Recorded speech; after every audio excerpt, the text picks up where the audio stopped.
अध्याय 1471 पीली स्प्रिंग्स नदी। यांग ये ने क्या देखा था? भीमकाय, एक विशालकाय जो आकाश में ऊंचा उठ गया। उसने करीब 30 किलोमीटर दूर एक विशालकाय पर्वत देखा। यह कितना विशाल था! यह इतना विशाल था कि यह किसी पहाड़ से भी ऊंचा था। उसके चारों ओर एक बहुत मोटी सुनहरी जंजीर थी। यांग ये ने ऐसी सुनहरी जंजीरें देखी थीं क्योंकि पूल के नीचे फंसे बूढ़े आदमी के चारों ओर भी ऐसी ही जंजीरें थीं। हालांकि विशालकाय पर लगी जंजीरें बूढ़े आदमी को बांधने वाली जंजीरों से कहीं ज्यादा बड़ी थीं। यह क्या है? यांग ये की आंखें खुली की खुली रह गईं। कहने की जरूरत नहीं कि वह पूरी तरह से चौंक गया था। आखिरकार उसने कभी इतना बड़ा दानव नहीं देखा था। जाहिर है यही कारण था कि वे राक्षस जानवर भाग रहे थे।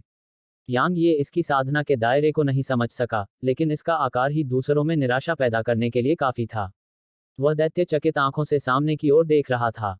वह धीरे धीरे आगे बढ़ रहा था और लगातार बुदबुदा रहा था, तलवार, तलवार। यांग ये की आंखें थोड़ी सिकुड़ गईं। क्या वह आदमी तलवार ढूंढ रहा है? यांग ये ने इस बारे में ज्यादा नहीं सोचा और अपने विचारों को नियंत्रित किया। वह पीछे हटने का इरादा रखता था क्योंकि वह विशालकाय जानवर बिल्कुल भी ऐसा नहीं था जिसका वह विरोध कर सके। यह असंभव था, भले ही अन्य राक्षस जानवर उसके साथ सेना में शामिल हो जाएं। लेकिन जब यांग ये पीछे हटने ही वाला था तो उस विशालकाय ने अचानक यांग ये की तरफ थोड़ा नीचे देखा। एक पल में उसकी आंखों से प्रकाश की दो किरणें निकली और तुरंत वहां पहुंच गईं जहां यांग ये था। यांग ये की अभिव्यक्ति तब बहुत बदल गई जब विशाल ने उसकी उपस्थिति को देखा और वह भागने का इरादा कर रहा था। लेकिन बहुत देर हो चुकी थी, क्योंकि प्रकाश की किरणें उसके ऊपर आ चुकी थीं।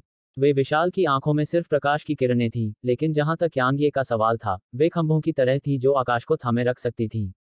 क्योंकि प्रकाश की किरणों ने उसके चारों ओर 3 किलोमीटर का क्षेत्र कवर कर लिया था। उसके पास भागने के लिए कोई जगह नहीं थी। यांग ये ने अपनी तलवार निकालने और उसे घुमाने में संकोच नहीं किया। प्राचीन म्यान से तलवार की ऊर्जा की एक किरण निकली और प्रकाश की किरणों से टकराई। धमाका! यांग ये की तलवार की ऊर्जा बिखर गई, फिर भी किरणें बिल्कुल भी धीमी नहीं हुईं और यांग ये पर टूट पड़ीं। धमाका! धमाका! वहां तुरंत ही एक अथाह छेद खुल गया। सौभाग्य से यांग ये मौके से भाग गया था। वह भागते समय अपनी तलवार की ऊर्जा से प्रकाश की किरणों को कुछ पल के लिए रोके रहा था। इसलिए वह घायल नहीं हुआ था। लेकिन वह ज्यादा देर तक भागा नहीं था कि उसने देखा कि उस दैत्य की आभा ने फिर से उसे जकड़ लिया है। तलवार! जैसे ही विशालकाय ने धीमी आवाज में कहा, प्रकाश की दो और किरणें यांग ये की ओर उतरीं। यांग ये तब भयभीत हो गया जब उसने देखा कि दो और किरणें उसकी ओर आ रही हैं। उसने फिर से अपनी तलवार नहीं खींची, बल्कि बस अपनी गति बढ़ा दी और भाग गया। धमाका! धमाका! वह अभी वहां से भागा ही था कि वहां एक अथाह गड्ढा बन गया। भागते समय यांग ये ने जमीन में बने बड़े से छेद पर नजर डाली और उसकी पलकें झपकने लगीं। क्योंकि अगर वह प्रकाश की उन किरणों से टकरा जाता तो वह निश्चित रूप से नष्ट हो जाता। प्रकाश की किरणें ऐसी चीजें नहीं थीं जिनका उसका वर्तमान शरीर प्रतिरोध कर सकता था। यांग ये ने अपने विचारों को नियंत्रित किया और दूरी की ओर तेजी से बढ़ा। हालांकि विशालकाय की आभा अभी भी उस पर टिकी हुई थी। सबसे भयावह बात यह थी कि विशालकाय तो बहुत बड़ा था, लेकिन वह बिल्कुल भी धीमा नहीं था। सिर्फ एक कदम चलने पर वह लगभग 3 किलोमीटर की दूरी तय कर सकता था और वह दौड़ भी सकता था। इसके अलावा एक और बात थी जिसे और भी अधिक भयानक माना जा सकता था, और वह यह कि उस विशालकाय जानवर के पास लंबी दूरी तक हमला करने की क्षमता थी जो एक विशाल क्षेत्र को कवर करती थी। प्रकाश की वे किरणें वाकई बहुत डरावनी थीं। वे इतनी डरावनी थीं कि वह उनसे सीधे टकराने की हिम्मत नहीं जुटा पाया। भाग जाना! चूंकि युद्ध में उसके पास कोई विकल्प नहीं था, इसलिए उसे भागना पड़ा। यांग ये ने अपनी गति को अपनी सीमा तक बढ़ा दिया। इस समय वह बिजली के एक बोल्ट से भी तेज था। हालांकि वह अभी भी विशालकाय को हिला नहीं सका। वह विशालकाय उसके पीछे पीछे चल रहा था और उसकी आभा लगातार उस पर टिकी हुई थी, इसलिए वह बच नहीं सका। इसके अलावा यांग ये नाराज था क्योंकि विशालकाय बार बार उस पर प्रकाश की दो किरणें फेंक रहा था। शुरुआत में यांग ये को लगा कि विशालकाय व्यक्ति इसलिए हमला कर रहा है क्योंकि उसने उसे देख लिया था। लेकिन अब उसे लगा कि कुछ गड़बड़ है, क्योंकि विशालकाय व्यक्ति उसे निशाना बना रहा था। ऐसा लगा जैसे वह विशालकाय व्यक्ति तब तक नहीं रुकेगा जब तक वह मर न जाए।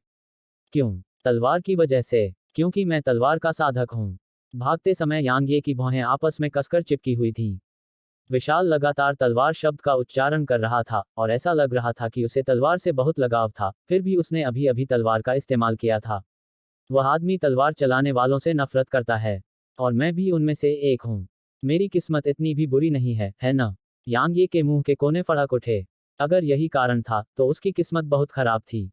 लेकिन कोई बात नहीं, सबसे महत्वपूर्ण बात तो उस विशालकाय से बचना था। उसने सभी दानव जानवरों को बुलाकर उस विशालकाय जानवर से लड़ने के बारे में सोचा था, लेकिन वह बहुत अच्छी तरह से जानता था कि भले ही वे अंत में उसे हरा दें, लेकिन उन्हें निश्चित रूप से भारी चोटें लगेंगी। शायद वे भारी चोटों के बाद भी उसे हरा ना पाएं। उसने विशालकाय जानवर से लड़ाई नहीं की थी, लेकिन उसके आकार के आधार पर वह जानता था कि उसकी सुरक्षा निश्चित रूप से रॉक टाइटन से ज्यादा मजबूत थी। इसलिए उसने भागने का निर्णय कर लिया, क्योंकि अगर वह उस दैत्य से लड़ता तो चाहे वह जीतता या हारता, उसे कोई लाभ नहीं होता। हालांकि विशाल का उसे भागने देने का कोई इरादा नहीं था। उसने पूरे रास्ते उसका पीछा किया और उसकी आभा हमेशा उस पर टिकी रही। इसलिए वह उसे बिल्कुल भी नहीं हिला सका। इससे यांग ये काफी हताश हो गया। पूरे रास्ते में यांग ये बेतरतीब ढंग से भागता रहा। उसका सामना कुछ राक्षस जानवरों से हुआ, लेकिन न केवल उन्होंने उस पर हमला करने से इनकार कर दिया, बल्कि वे पीछे मुड़कर भाग भी गए। क्योंकि विशालकाय राक्षस उसके पीछे था, वे स्पष्टतः उस दैत्य से बहुत भयभीत थे और दैत्य को देखते ही वे तुरंत भाग गए। इसके अलावा यांग ये जानबूझकर पहाड़ों की ओर भाग गया ताकि विशाल को झटक सके। उसे उम्मीद थी कि पहाड़ विशाल को रोक सकते हैं, लेकिन वह निराश था। पहाड़ चाहे कितने भी बड़े क्यों न हों, वे विशाल को नहीं रोक सकते थे। ऐसा इसलिए नहीं था क्योंकि विशाल उड़ सकता था, बल्कि इसलिए था क्योंकि उसने बस अपने शरीर को पहाड़ से टकरा दिया था। कोई भी पहाड़ उसका सामना नहीं कर सकता था। तो एक के बाद एक पहाड़ लगातार गिर रहे थे, लेकिन विशालकाय व्यक्ति को कोई नुकसान नहीं हुआ। इससे यांग ये ने विशालकाय से लड़ने का इरादा छोड़ दिया, क्योंकि दो ओवरलैप किए गए हेवन रेंज निश्चित रूप से विशाल को मारने में असमर्थ थे। नहीं, यह विशाल को नुकसान भी नहीं पहुंचा सकता है। वह विशालकाय प्राणी अत्यंत दुर्जय था। भाग जाना, जितनी जल्दी हो सके भाग जाओ। ऐसे प्रतिद्वंद्वी से भागना शर्मनाक नहीं था जिसे हराना असंभव था, और ऐसे दुश्मन से लड़ना मूर्खता थी जिसे हराना असंभव था। आखिरकार उसके खिलाफ अपनी जान जोखिम में डालने से उसे कुछ हासिल नहीं होने वाला था। अगर वह हार जाता तो यह स्पष्ट था कि क्या होगा। लेकिन क्या उसे जीतने से कुछ हासिल होगा? उसे कुछ हासिल नहीं होगा, चूंकि इससे उसे किसी भी तरह से कोई लाभ नहीं होने वाला था, इसलिए वह अपनी जान जोखिम में डालने को तैयार नहीं था। भले ही वह इसे हिला नहीं सका, लेकिन विशाल उसे पकड़ नहीं सका। उसकी गहन ऊर्जा के लिए उसके पास जो मात्रा थी वह 3 दिन और 3 रातों तक चलने के लिए पर्याप्त थी। बेशक पूर्व शर्त यह थी कि वह हेवन रेन को मार न डाले। तुम चीजों को पटक कर अलग करने में वाकई बहुत अच्छे हो, है ना? मुझे देखने दो कि तुम कितनों को कुचल सकते हो। यांग ये ने अपना सिर पीछे घुमाकर विशालकाय को देखा और फिर उसने अपनी गति बढ़ा दी। क्योंकि विशालकाय उसके पीछे था, उसे किसी बात का डर नहीं था और वह कहीं भी और हर जगह भागने की हिम्मत कर रहा था। किसी भी मामले में जैसे ही राक्षस जानवरों ने विशालकाय को देखा, उन्होंने उस पर हमला करने के बारे में भी नहीं सोचा और वे तुरंत भाग गए। ठीक इसी तरह यांग यी ने विशालकाय राक्षस को पूरे अशुभ क्षेत्र में नेतृत्व किया और उसने पूरे अशुभ क्षेत्र में अराजकता फैला दी। कई राक्षस जानवर स्वाभाविक रूप से यांग ये से नफरत करते थे, क्योंकि उसने विशालकाय जानवर को अपने साथ लाकर उनके इलाके को तबाह कर दिया था। हालांकि चूंकि विशालकाय जानवर उसके पीछे था, इसलिए वे उससे परेशानी मोल लेने की हिम्मत नहीं कर पाए। इसलिए यांग ये और भी ज्यादा निडर हो गया। वह किसी भी पहाड़ की ओर भागता था और विशालकाय जानवर उसके रास्ते में आने वाले किसी भी पहाड़ को तोड़ देता था। चाहे पहाड़ कितने भी बड़े क्यों न हों, इससे कोई फर्क नहीं पड़ता कि वे कितने विशाल थे, वे सभी उस विशालकाय के सामने ढह गए। ठीक इसी तरह यांग ये भाग गया जबकि विशालकाय उसका पीछा कर रहा था और पूरे अशुभ क्षेत्र में अराजकता फैल गई। हालांकि यांग ये के लिए यह आसान लग रहा था, लेकिन वह वास्तव में हर समय घबराया हुआ और भयभीत रहता था, क्योंकि विशालकाय की आंखें बहुत डरावनी थीं। यह समय समय पर प्रकाश की 2 किरणें निकालता था और वे यांग ये को बहुत ज्यादा सिरदर्द देती थीं। एक अकेला हेवन रेन प्रकाश की किरणों को बिल्कुल भी नहीं रोक सकता था, लेकिन 2 ओवरलैप किए गए हेवन रेन बहुत ज्यादा गहन ऊर्जा बर्बाद करते थे। इसलिए उसके पास रास्ते भर विशालकाय के हमलों से बचने के अलावा कोई विकल्प नहीं था।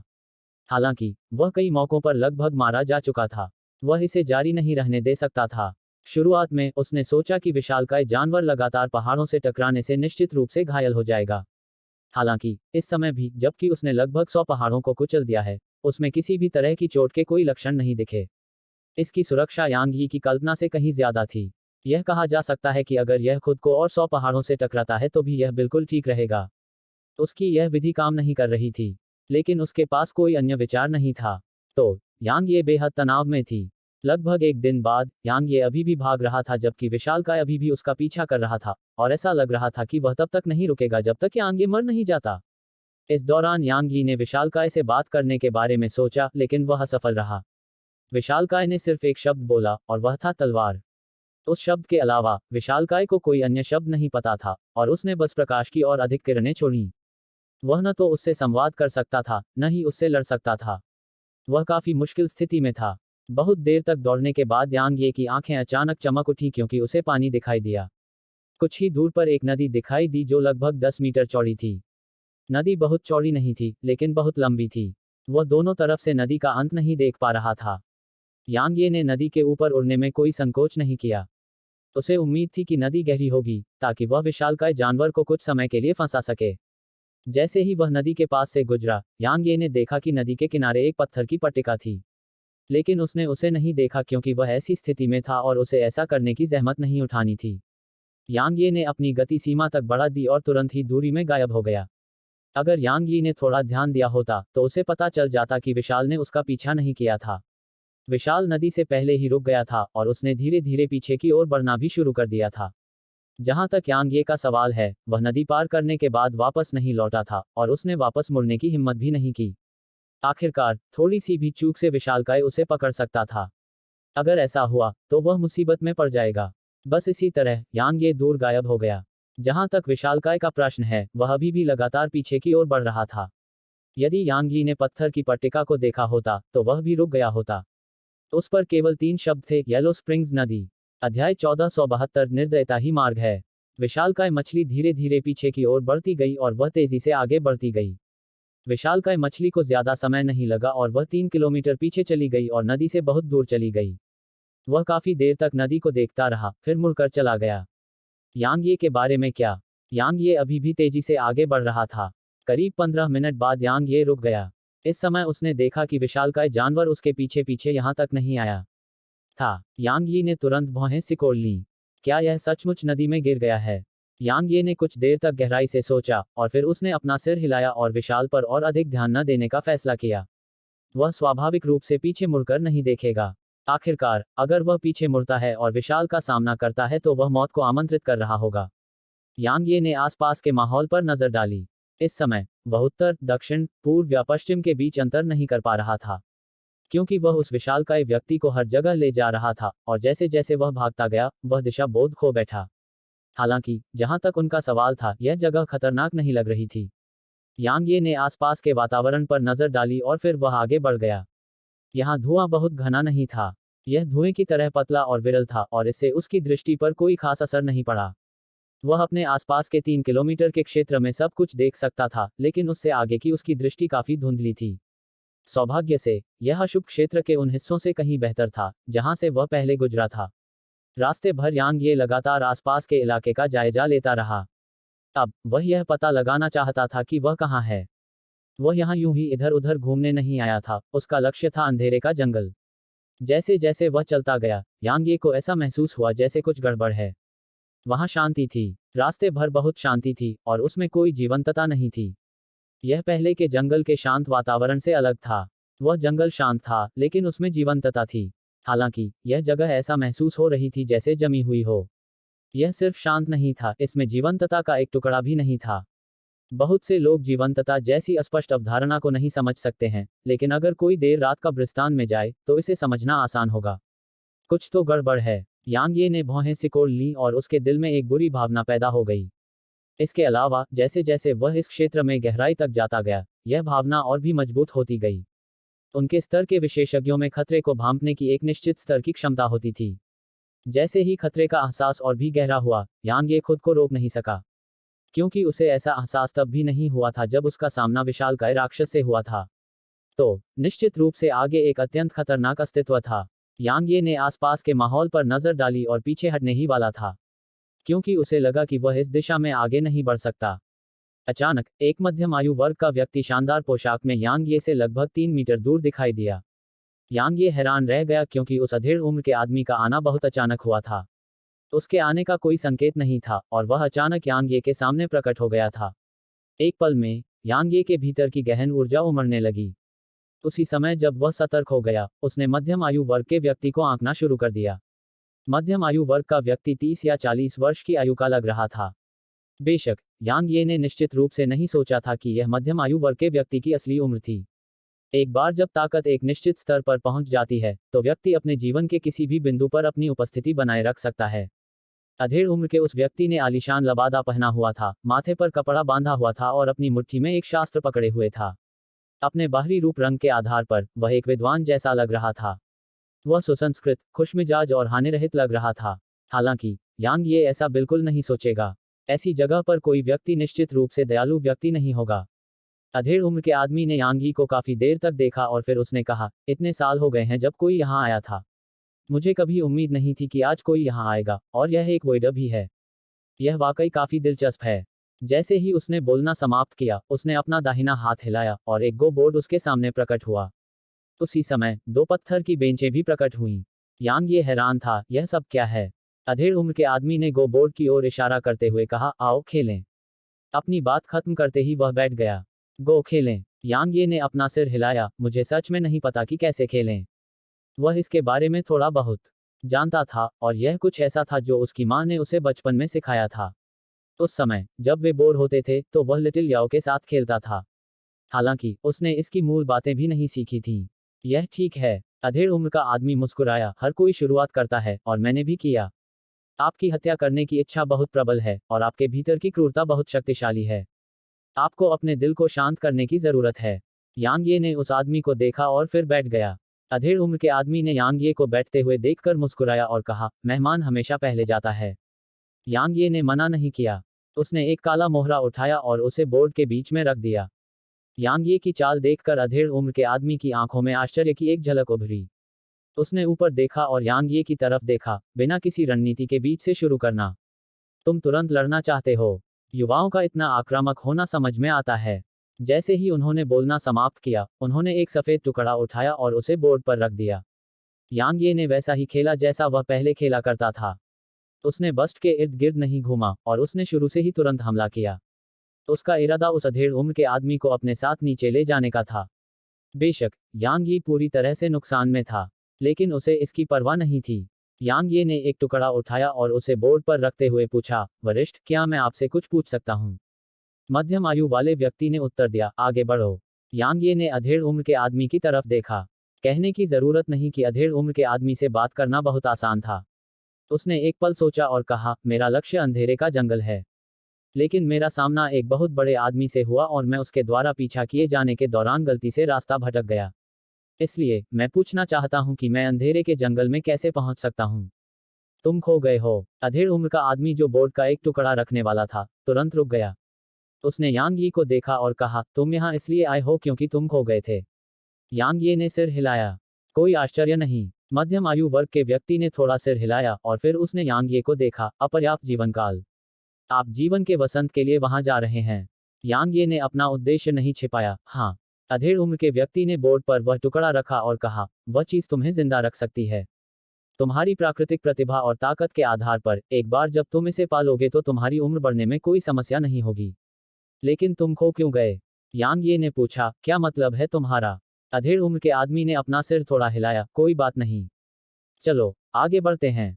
अगर तुम अभी भी जवाब जानना चाहते हो तो मैं तुम्हें अंधेरे के जंगल में जाने का रास्ता बताऊंगा। यांग ये ने पूछा, सच में? अधेड़ उम्र का आदमी मुस्कुराया, मैं वादा करता हूँ। ठीक है, चलो जारी रखते हैं। यांग ये ने सिर हिलाया और फिर उसने एक मोहरा उठाया और उसे बोर्ड पर रख दिया। इस चाल के कारण मध्यम आयु वर्ग के व्यक्ति ने तुरंत 5 मोहरे खो दिए। हालांकि अधेड़ उम्र के व्यक्ति ने अपना सिर हिलाया और फिर उसने एक टुकड़ा उठाया और उसे बोर्ड पर रख दिया। जैसे ही उसने ऐसा किया, यांग ये का चेहरा बहुत भद्दा हो गया क्योंकि उसने तुरंत 15 टुकड़े खो दिए थे। इस बीच मध्यम आयु वर्ग के व्यक्ति ने कहा, आप कैसे खेलते हैं, इसके आधार पर आप निश्चित रूप से ऐसे व्यक्ति हैं जो अपने कार्यों के परिणामों की उपेक्षा करते हैं। भले ही यह आपको अपना गुस्सा निकालने की अनुमति देता है, लेकिन आप इसके बाद होने वाले परिणामों को सहन करने में असमर्थ हैं। युवा और अभिमानी होना गलत नहीं है, लेकिन आपको अपनी सीमाएं पता होनी चाहिए, और आपको पता होना चाहिए कि कब धैर्य रखना है या हार माननी है। तटस्थता का तरीका आगे बढ़ने, पीछे हटने और धैर्य रखने में सक्षम होना है। यांग ये मुस्कुराया, वरिष्ठ, हम युद्ध 2 सेनाओं की तरह हैं।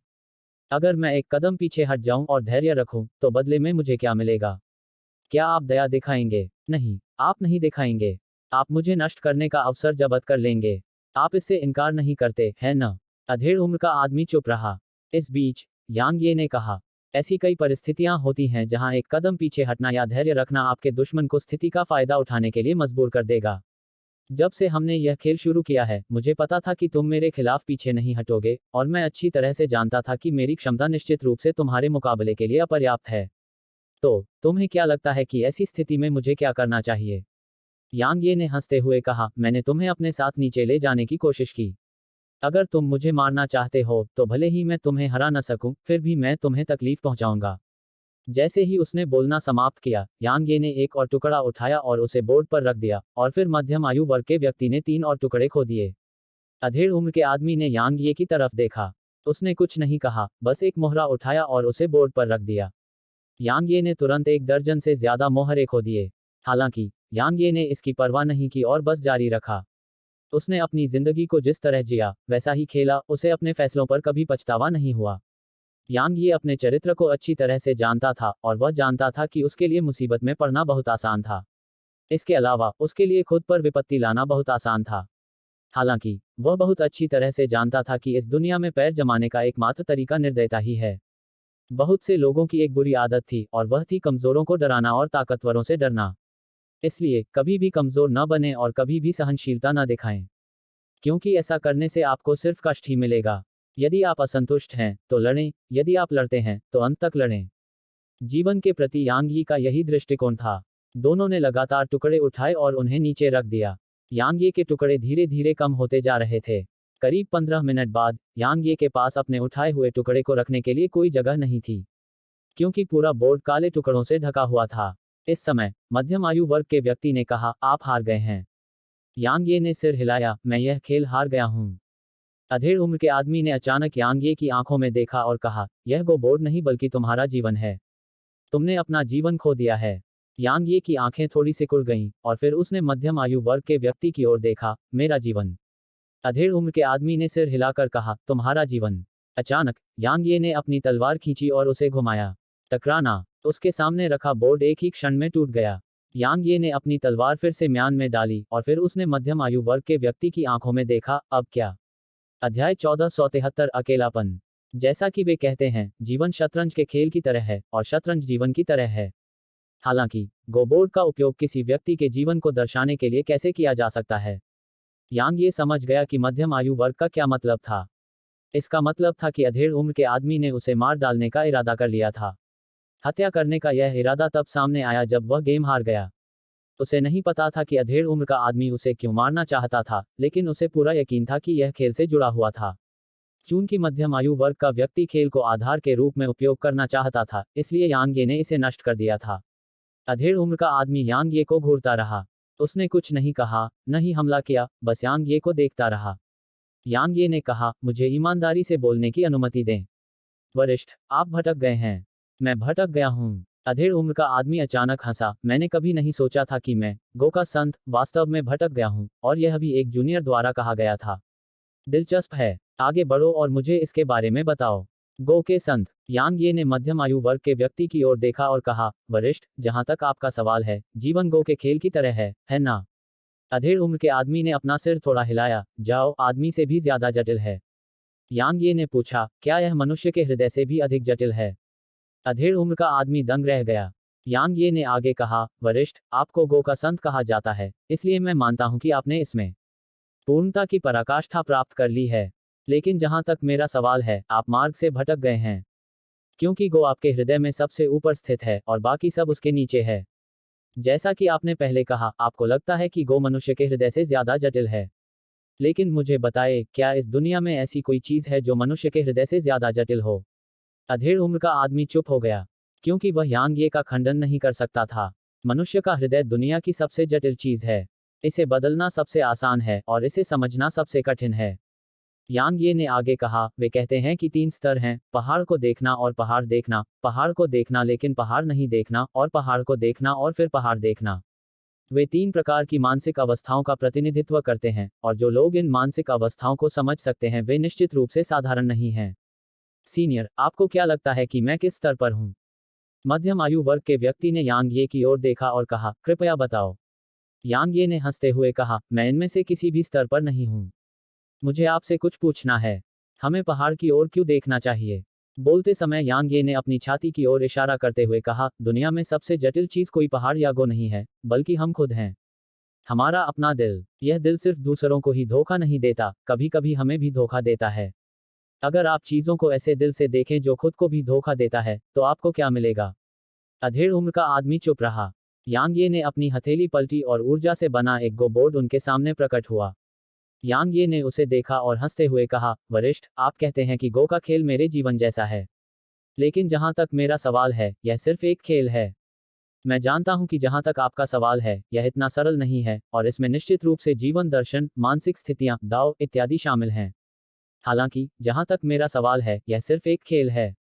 जैसे ही उसने बोलना समाप्त किया, उसने अपना हाथ हिलाया और गो बोर्ड गायब हो गया। देखो, यह चला गया है। हालांकि मैं अभी भी यहाँ हूँ। जब तक कोई जीवित है, खेल में असीम संभावनाएं हैं।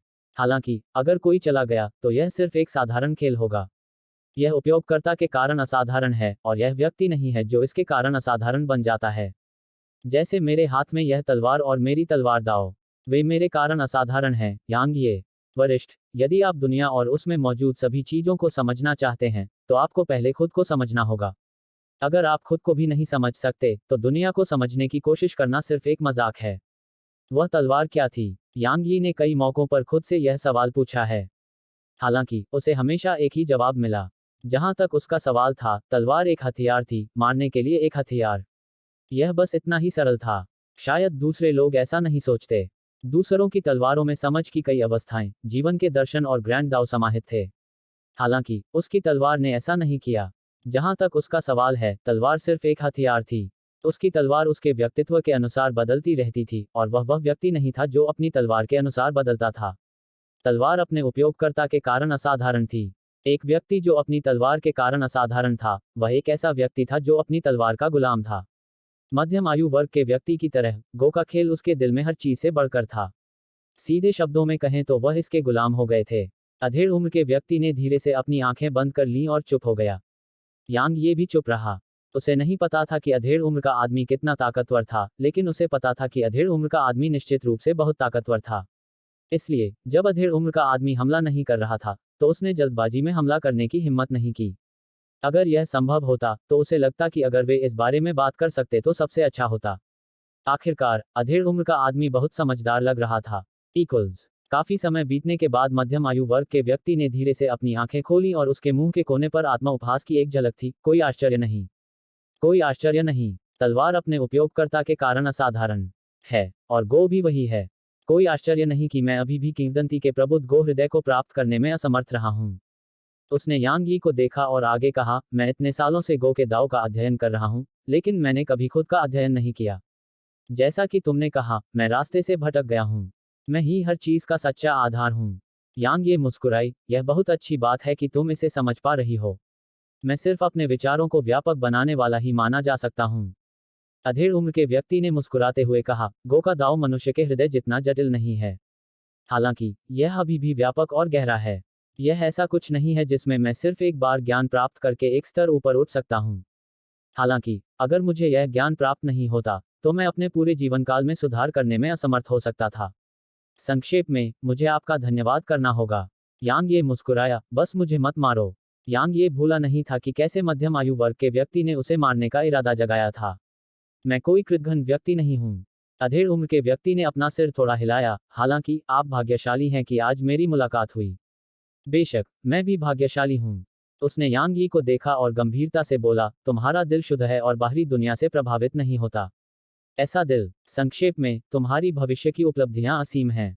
यांग ये ने जोर से हंसते हुए कहा, वरिष्ठ, आप बहुत दयालु हैं। लेकिन मुझे यकीन है कि आप जानते होंगे कि मेरे पास जीने के लिए केवल 2 महीने हैं। भविष्य का होना भी मेरे लिए एक बड़ी समस्या है। अंधेरे का जंगल। अधेड़ उम्र का आदमी मुस्कुराया, तुम चाहते हो कि मैं तुम्हें बताऊं कि वहां कैसे पहुंचा जाए, है ना? यांग ये ने मध्यम आयु वर्ग के व्यक्ति की ओर मुट्ठी बांधकर कहा, कृपया मुझे बताएं, वरिष्ठ। मध्यम आयु वाले व्यक्ति ने एक क्षण तक गहराई से सोचा और कहा, आगे बढ़ते रहो और तुम वहां पहुंच जाओगे। यांग ये ने मध्यम आयु वर्ग के व्यक्ति के पीछे के क्षेत्र पर नजर डाली, और फिर उसने पूछा, क्या यह खतरनाक होगा? यह होगा। अधेड़ उम्र के व्यक्ति ने सिर हिलाया, यह बहुत खतरनाक होगा। इसलिए आपको सावधान रहना होगा। हालांकि आपको बहुत सारे लाभ भी मिल सकते हैं। यांग ये ने सिर हिलाया, धन्यवाद।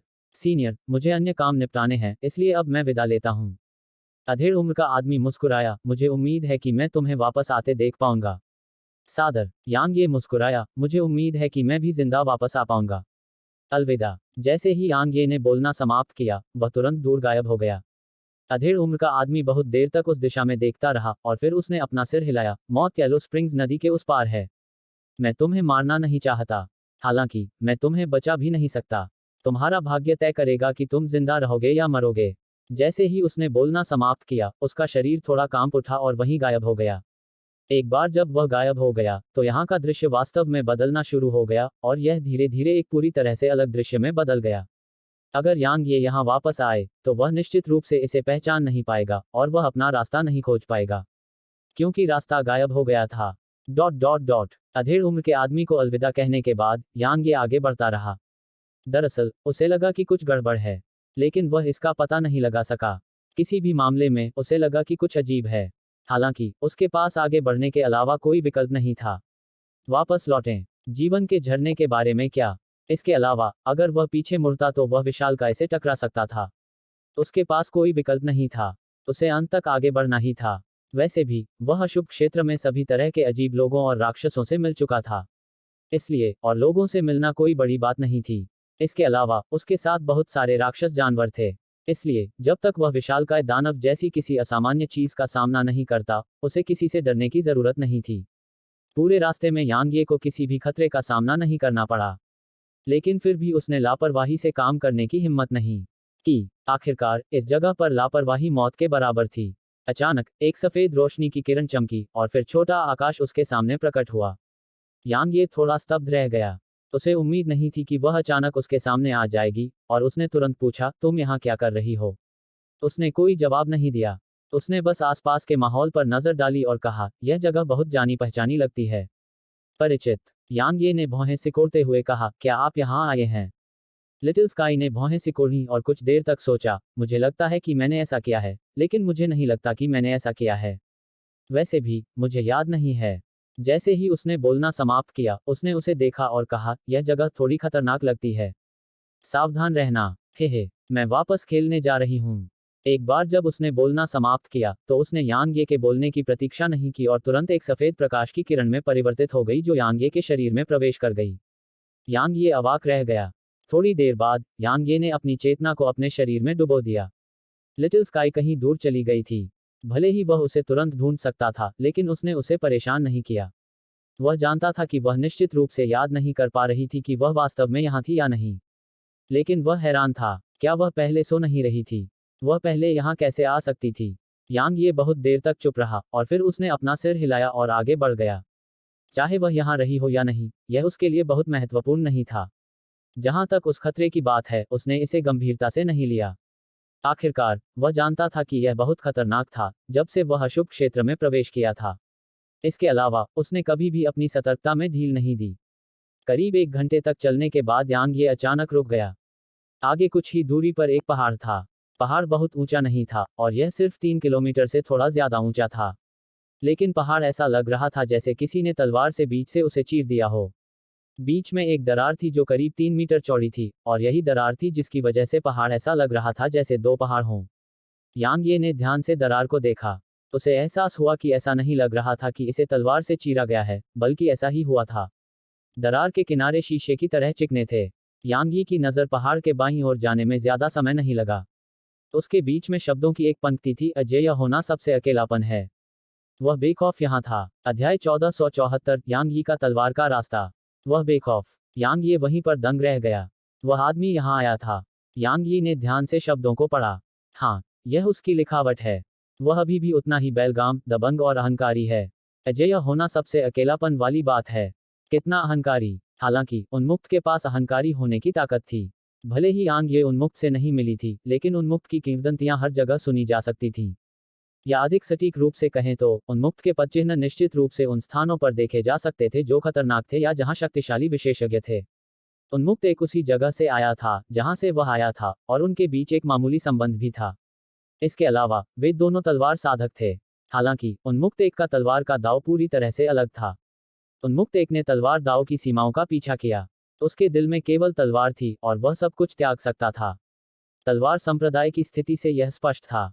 उन्मुक्त एक ने तलवार संप्रदाय बनाया था, लेकिन उसने इसे त्याग दिया और दुनिया की यात्रा पर निकल गया। दरअसल यह सामान्य था। क्या तलवार संप्रदाय उसके पदचिन्हों पर चल सकता था? अगर उन्मुक्त व्यक्ति तलवार संप्रदाय को संभालता, तो इसका मतलब था कि उसके दिल में बंधन थे, और वह किसी चीज से बंधा हुआ था। उसके दिल में सिर्फ तलवार नहीं हो सकती थी। उन्मुक्त व्यक्ति को यह बिल्कुल पसंद नहीं था, इसलिए उसने तलवार संप्रदाय को छोड़ दिया और तलवार दाव के अंत का पीछा करने के लिए निकल पड़ा। तलवार के अलावा कोई भी चीज उसके दिल पर कब्जा नहीं कर सकती थी। बेशक इसका मतलब यह नहीं था कि वह बेपरवाह व्यक्ति बिना किसी भावना के व्यक्ति था। हर किसी के अपने लक्ष्य थे, और उसके लिए अपने लक्ष्यों का पीछा करना गलत नहीं था। तलवार संप्रदाय के लिए हर किसी का अपना जीवन था। उन्मुक्त व्यक्ति हमेशा उनकी रक्षा करने के लिए तो नहीं हो सकता था, है न? तलवार संप्रदाय और उसके अनुयायियों को अपने रास्ते खुद ही तय करने पड़े। इस समय यांग ये की मुलाकात दो शक्तिशाली तलवार साधकों से हुई थी। एक जियान गुजी था और दूसरा अनफेटेड वन था। नहीं, वास्तव में तीन थे, लेकिन वह उस अंतिम व्यक्ति से नहीं मिला था जो पुनर्जन्म की तलवार का निर्माता था। उनकी तलवार का दाव अलग था। जियान गुजी की तलवार दाव को परोपकारी कहा जा सकता है। अंत में उसने अपनी उस परोपकारिता के लिए अपनी जान दे दी थी। ऐसे तलवार साधक का अन्य लोगों द्वारा सम्मान किया जाता था। उन्मुक्त की तलवार दाव अलग थी। उन्मुक्त ने तलवार दाव की सीमाओं का पीछा किया, और उसके दिल में केवल तलवार थी। तलवार के अलावा वह सब कुछ त्याग सकता था, इसलिए उसके दिल पर कोई जंजीर नहीं थी, और यही कारण था कि उसकी तलवार सबसे शुद्ध थी। यही कारण था कि उसकी उपलब्धियां बेहद भयानक थीं। ऐसे तलवार साधक ने दूसरों में भय पैदा कर दिया। जहां तक तलवार के साधक का सवाल है जिसने पुनर्जन्म की तलवार बनाई, यांग ये वास्तव में उस व्यक्ति को अच्छी तरह से नहीं जानता था। हालांकि उस व्यक्ति ने स्वर्ग को चुनौती देने वाली ऐसी तलवार तकनीक बनाने में हजारों साल बिताए थे, इसलिए यह स्पष्ट था कि उस व्यक्ति का तलवार दाव यांगे के समान था। वे चरम पर चले गए, या यह कहा जाना चाहिए कि वह व्यक्ति यांगे से भी अधिक चरम पर चला गया था। वह व्यक्ति उन्मुक्त व्यक्ति से बिल्कुल अलग था, या यूं कहें कि उन्मुक्त व्यक्ति के विपरीत था, क्योंकि यह उस व्यक्ति के दिल में जुनून था जिसने उसे ऐसी भयानक तकनीक बनाने की अनुमति दी थी। जब कोई व्यक्ति एक निश्चित स्तर तक जुनूनी होता है, तो यह एक बेहद भयानक बात होती है। ऐसे तलवार साधक ने दूसरों के दिलों में डर पैदा कर दिया। कौन ऐसे व्यक्ति से नहीं डरेगा जिसने एक व्यक्ति को मारने के लिए हजारों वर्ष तलवार की तकनीक विकसित करने में लगा दिए? जहां तक यांग ये के तलवार दाव की बात है, वह वास्तव में एक असामान्य रास्ता अपनाने वाला व्यक्ति था। उसने तलवार दाव की सीमाओं का पीछा नहीं किया, उसने परोपकार की तलाश नहीं की, नहीं उसने धैर्य रखने और बदला लेने की कोशिश की। वह स्वयं, उनका तलवार दाव ऐसा था जो खुद पर जोर देता था। उन्होंने खुद को इसका केंद्र बनाया। तलवार, यह उनके हाथ में बस एक हथियार था, एक ऐसा हथियार जो उनकी सेवा करता था। कुछ लोगों को लगेगा कि ऐसा करके उन्होंने तलवार का सम्मान नहीं किया। हालांकि जहां तक यांगे का सवाल है, तलवार एक हथियार थी, मारने के लिए एक हथियार। कुछ लोग कहेंगे कि उसने इसका इस्तेमाल सुरक्षा के लिए किया, और यह गलत नहीं था। उसने अपने प्रियजनों की रक्षा के लिए इसका इस्तेमाल किया। लेकिन यह क्या दर्शाता था? यह दर्शाता था कि उसे मारना होगा। दुनिया में असंख्य तलवार साधक और तलवार दाव थे, लेकिन किस तलवार साधक ने हत्या नहीं की? चाहे यह रक्षा के लिए हो या किसी अन्य लक्ष्य को प्राप्त करने के लिए, इसके लिए हत्या करना ही आवश्यक था। हालांकि यांग ये ने इसका अत्यंत सजीव प्रदर्शन किया था। यांग ये ने उन शब्दों को बहुत देर तक देखा, और फिर उसने अपना सिर हिलाया और मुस्कुराया। वास्तव में, अगर वे चारों एक साथ आ सकते हैं और अपने अनुभव और समझ का आदान प्रदान कर सकते हैं, तो वे निश्चित रूप से अपनी ताकत में बड़ी उन्नति प्राप्त करेंगे। खासकर वह, क्योंकि वह उनमें से सबसे कमजोर था। भले ही उनमें से प्रत्येक के पास अपने अपने रास्ते थे, लेकिन इसने उन्हें दूसरों की खूबियों से सीखने से नहीं रोका। दुर्भाग्यवश यह इच्छा पूरी करना असंभव हो गया। यांग ये ने उन शब्दों को बहुत देर तक देखा, और फिर उसने अपना सिर हिला दिया। वह आगे बढ़ने ही वाला था कि अचानक उसे उस विशालकाय राक्षस का ख्याल आया। क्या वह दानव अतीत में उस इन्फेटेड से मिला होगा और उसके हाथों पीड़ित हुआ होगा? जैसे जैसे उसने इस संभावना के बारे में सोचा और विचार किया, उसे और भी यकीन हो गया कि यह बहुत संभव है। क्योंकि दानव लगातार तलवार शब्द दोहरा रहा था, इसलिए यह निश्चित रूप से तलवार से जुनूनी था, और जिस तरह से उसने उसे जाने से मना कर दिया था क्योंकि वह एक तलवार साधक था, यह स्पष्ट था कि दानव की तलवार से दुश्मनी थी। शायद कई अन्य तलवार साधक अशुभ क्षेत्र में आए थे, लेकिन शायद केवल उन्मुक्त में ही उस विशालकाय व्यक्ति से निपटने की ताकत थी। अगर यह सच था, तो यांग यी का दुर्भाग्य सचमुच बहुत बुरा था। यांग ये ने अपना सिर हिलाया, अपने विचारों को रोका और आगे बढ़ गया। पहाड़ से गुजरने में उसे ज्यादा समय नहीं लगा और फिर वह तुरंत रुक गया। आगे एक झोपड़ी थी और उसके किनारे सादे कपड़े पहने एक महिला खड़ी थी। वह लगभग 30 साल की लग रही थी। हालांकि उसने बिल्कुल सादे कपड़े पहने थे, लेकिन वह किसी प्रतिष्ठित परिवार की युवती की तरह सौम्य और शांत लग रही थी। इस समय वह वहीं खड़ी होकर उसे देख रही थी। वास्तव में यांग यी अभी भी काफी शांत था, क्योंकि वह अजीब और विचित्र लोगों, जानवरों या स्थितियों का सामना करने के लिए मानसिक रूप से तैयार था। यांग ये एक पल के लिए झिझका और उसके पास जाने ही वाला था, लेकिन वह अचानक उसके सामने आ गई। वह वहां ऐसे प्रकट हुई मानो वह हवा से प्रकट हुई हो। यांग ये चौंक गया, क्योंकि उसने कोई हरकत नहीं दिखाई थी। गहन ऊर्जा से उतार चढ़ाव का कोई निशान भी नहीं था, और ऐसा लग रहा था जैसे वह अभी अभी उसके सामने आई हो। कैसी भयानक शक्ति! आखिरकार, भले ही पहले वाली नकाबपोश महिला बहुत तेज थी, फिर भी वह उसकी हरकतों को महसूस कर सकता था। इसके अलावा, जब वह चलती थी तो वह उसका कुछ निशान देख सकता था। हालांकि, जब यह महिला उसके सामने चलती थी तो वह प्रतिक्रिया नहीं कर पाता था। यांग ये ने उसकी ओर देखा, और फिर उसके भीतर गहन ऊर्जा उमड़ने लगी। अचानक, उसने अपनी हथेली उसके चेहरे पर रख दी। यांग ये की अभिव्यक्ति तुरंत बदल गई। ऐसा नहीं था कि वह उसके हाथ से बचना नहीं चाहता था, लेकिन वह बहुत तेज थी। वह प्रतिक्रिया करने में भी सक्षम नहीं था कि उसका हाथ उसके चेहरे पर था। जैसे ही वह प्रतिक्रिया करने में सक्षम हुआ और पीछे हटने का फैसला किया, उसका दूसरा हाथ अचानक उसके कंधे पर दबा। एक पल में, यांग ये की उमड़ती हुई गहरी ऊर्जा शांत हो गई। उसी समय, उसे ऐसा महसूस हुआ जैसे कोई विशाल पर्वत उस पर दबाव डाल रहा है, और वह बिल्कुल भी हिल नहीं सकता। यांग ये भयभीत हो गया। उसने तुरंत उस छोटे भंवर को प्रसारित कर दिया, और फिर उसके भीतर की मौन गहन ऊर्जा एक बार फिर से उमड़ने लगी। उसके बाद, वध करने की इच्छा और तलवार चलाने की इच्छा उसके भीतर उमड़ पड़ी। हालांकि, उसकी तलवार चलाने की इच्छा और वध करने की इच्छा अभी उसके शरीर से बाहर ही निकली थी कि एक रहस्यमयी शक्ति ने उन्हें वापस उसके अंदर दबा दिया। इस बीच, उसने इस मौके का फायदा उठाते हुए 300 मीटर दूर जाने की कोशिश की। हालांकि, वह अभी रुका ही था कि महिला फिर से उसके सामने आ गई। उसके बाद, उसने वही किया जो उसने पहले किया था। उसने अपना एक हाथ उसके चेहरे पर रखा जबकि दूसरे हाथ से उसके कंधे को दबाया, जिससे वह हिल नहीं सका। यांग यी के पास कहने को शब्द नहीं थे। उसने धीरे से उसके चेहरे को छुआ, और उसकी आंखों में कोमल स्नेह था। हनी, तुम आखिरकार घर आ गए। ओह मेरे पति, चलो घर चलते हैं। चलो घर चलते हैं। जैसे ही उसने कहा, उसने यांग ये का हाथ पकड़ा और उसे घर की ओर खींच लिया। हनी, घर। यांग ये काफी हैरान था। इस समय, वह बेहद हैरान था। उसने कसम खाई कि उसके और महिला के बीच कोई रिश्ता नहीं था। लेकिन वास्तव में उसने उससे मिलते ही उसे अपना पति मान लिया था। क्या यह उन किंवदंतियों की तरह है जहां रोमांस अप्रत्याशित रूप से आ जाता है? यांग ये को यकीन नहीं हुआ। बेशक, यह कहीं और संभव हो सकता है, लेकिन यहाँ रोमांस, मौत तो इससे ज्यादा बेहतर थी। इसलिए, यांग ये स्पष्टीकरण देने ही वाली थी कि वह अचानक रुक गई। वह यांग ये को देखने के लिए मुड़ी, और जब यांग ये ने उसकी आंखों को देखा तो उसके हाव भाव बदल गए। ऐसा इसलिए था क्योंकि उसकी आंखों में कोमल स्नेह गायब हो गया था, और उसकी जगह बर्फीली ठंडक ने ले ली थी। यह बर्फ के एक प्राचीन पहाड़ को देखने जैसा था। इससे वह कांप उठा। उसने उसे ठंडी निगाहों से देखा और पूछा, तुम कौन हो?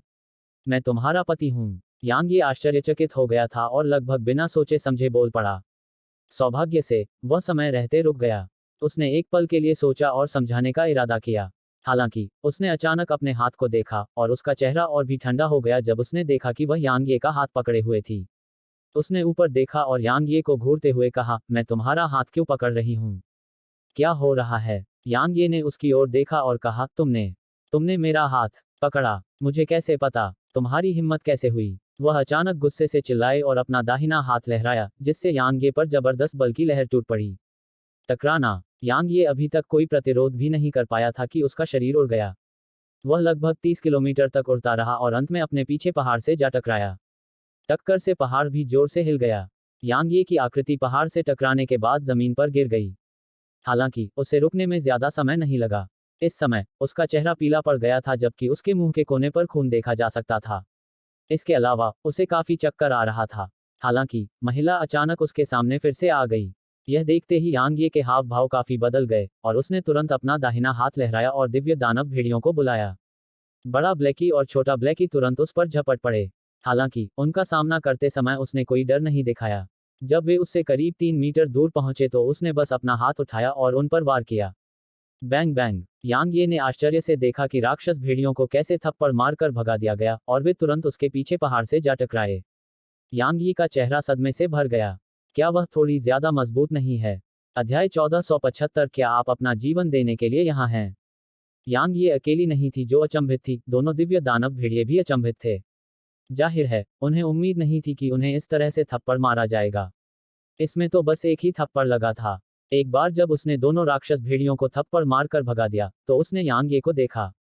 यांग ये की पलकें झपक गईं और फिर उसने अपना दाहिना हाथ हिलाया। उसने ईगलेट, प्राचीन सम्राट अजगर और छोटी गाय को बुलाया। वह ऐसी व्यक्ति नहीं थी जिसका वह विरोध कर सके, और वह तो क्योन क्वी से भी अधिक शक्तिशाली हो सकती थी। उन्हें उस पर हमला करने के लिए एक गिरोह बनाना पड़ा। जैसे ही उन्होंने उसे देखा, तीनों राक्षस जानवरों की आंखों में एक बहुत ही गंभीर भाव था। वे नहीं जानते थे कि वह कितनी ताकतवर थी, लेकिन राक्षस भेड़ियों के साथ जो कुछ हुआ था उसे देखकर उन्हें एहसास हुआ कि वह निश्चित रूप से बहुत ताकतवर थी। राक्षस जानवरों को देखकर महिला की भौहें थोड़ी सिकुड़ गईं। बाहर से आए वे राक्षस जानवर। बाहर से यांग ये ने भौहें सिकोड़ी।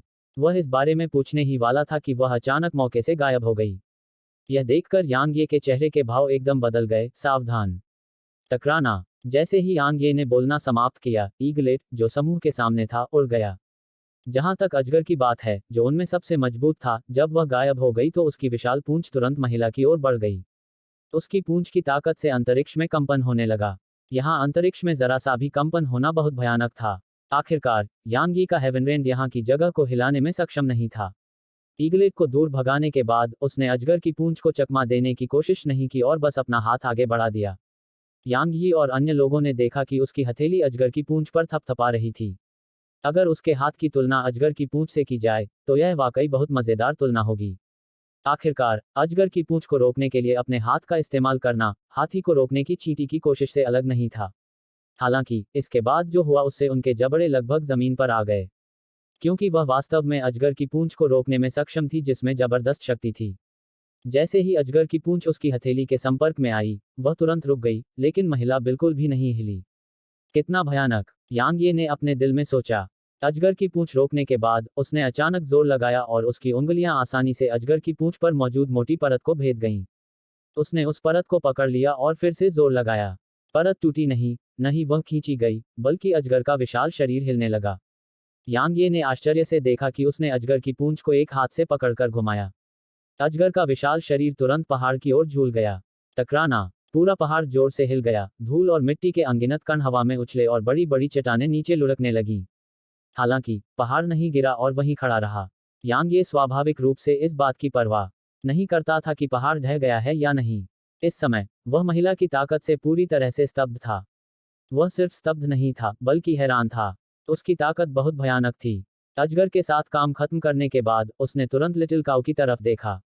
लिटिल काऊ अभी कुछ प्रतिक्रिया भी नहीं कर पाई थी कि वह उसके सामने आ गई, और फिर धमाका। अन्य लोगों की तरह छोटी गाय भी उड़कर पहाड़ से टकरा गई। कुछ ही सांसों में सभी राक्षस जानवरों को मार गिराया गया। उन्हें भयंकर पराजय का सामना करना पड़ा। इस बीच महिला यांग यी को देखती रही। उसकी पलकें झपकने लगीं। वह बोलने ही वाला था कि वह अचानक वहीं गायब हो गई। यांग यी की पुतलियां सिकुड़ गईं और उसने सहज ही अपनी तलवार खींच ली और उसे घुमा दिया। ओह! एक तलवार की आवाज हवा में उठी और यांग यी के चारों ओर अंतरिक्ष में लहरें उठ गईं। दो अतिव्याप्त हेवन रेंज। सिर्फ एक हेवन रेंज उसके खिलाफ पूरी तरह से बेकार था। तो यांग ये ने निर्णायक रूप से उनमें से दो को ओवरलैप कर दिया था। हालांकि उसने फिर भी यांग यी के हमले को रोकने के लिए अपने हाथ का इस्तेमाल किया।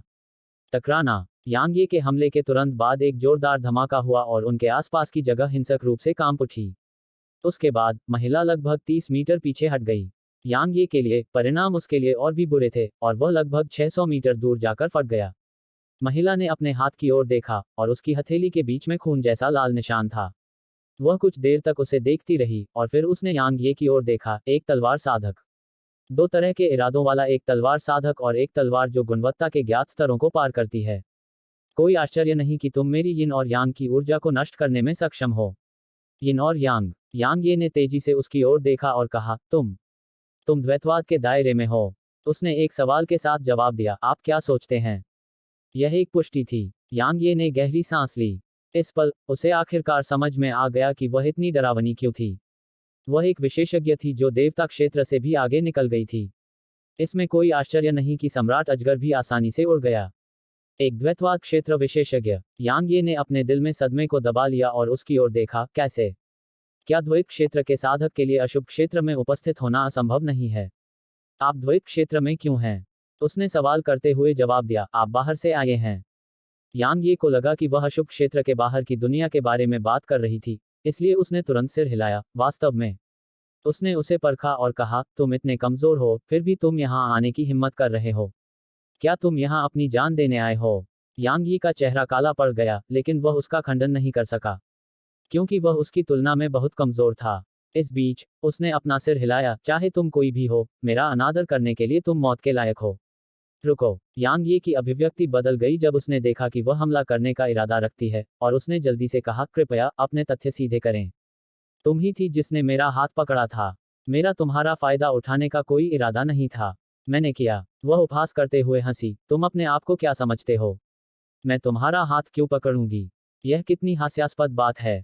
यांग ये का चेहरा सख्त हो गया, कैसे? तुम ऐसा कैसे कर सकते हो? हालांकि उसने उस पर कोई ध्यान नहीं दिया और बस मौके पर ही गायब हो गई। यांग ये की अभिव्यक्ति तब बदल गई थी जब वह मौके पर ही गायब हो गई थी, और उसके अर्ध वापसी रैंक तलवार की मंशा और वध की मंशा उसके भीतर से बाहर निकल आई थी।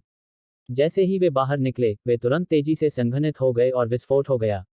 ब्रिंक कानून 2 उद्देश्यों से क्रियान्वित किया गया। इसे यांग यी के तुरुप के पत्तों में से एक माना जा सकता है, और यह बेहद भयानक था। यांग ये से एक भयानक ऊर्जा की लहर आगे बढ़ी, और इसने तुरंत उस महिला को रोक दिया जो उसके सामने आ गई थी। हालांकि उसने इस पर कोई ध्यान नहीं दिया और अपनी हथेली को हल्के से आगे की ओर पटक दिया, जैसा कि उसने पहले किया था।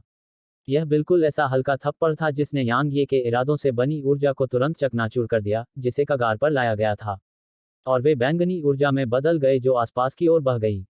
एक क्षण में उसने अपना दाहिना हाथ हल्के से हिलाया, और ऊर्जा का तूफान जो आसपास की ओर बह रहा था, तुरंत नष्ट हो गया, जैसे कि वह कभी अस्तित्व में ही नहीं था। सौभाग्यवश बिग ब्लैकी और अन्य लोग उसी समय आगे बढ़ गए। यांग ये निष्क्रिय होकर खड़ा नहीं रहा, और वह तुरंत प्रकाश की किरण में परिवर्तित हो गया जो उसकी दिशा में चली गई। 1 के विरुद्ध 6। हालांकि चाहे वह राक्षस भेड़िए हों, ईगलेट हों या छोटी गाय, उनमें से कोई भी उसके एक भी थप्पड़ का विरोध नहीं कर सकता था। केवल प्राचीन सम्राट पायथन ही थोड़ी बेहतर स्थिति में था और 2 थप्पड़ों का विरोध कर सकता था। इस समय यांग ये को आखिरकार समझ में आ गया कि द्वैतवाद क्षेत्र के विशेषज्ञ कितने भयानक थे। इस स्तर के विशेषज्ञ ऐसे अस्तित्व नहीं थे जिनका देवता विरोध कर सकते थे, और ऐसे विशेषज्ञ ऐसे अस्तित्व नहीं थे जिनका वह विरोध कर सकता था। क्योंकि 2 ओवरलैप किए गए हेवन रेंज भी उसे कोई भौतिक नुकसान नहीं पहुंचा पाए। वह शक्तिहीन महसूस कर रहा था। वह उसके सामने शक्तिहीन महसूस कर रहा था, तब भी जब मुकाबला 1 के विरुद्ध 6 का था। टकराना। ईगलेट के उड़ जाने के बाद लिटिल काउ का भी यही हश्र हुआ। सौभाग्य से उनकी चमड़ी मोटी और शरीर मजबूत था, इसलिए वे केवल घायल हुए। फिलहाल उनकी जान को कोई खतरा नहीं था।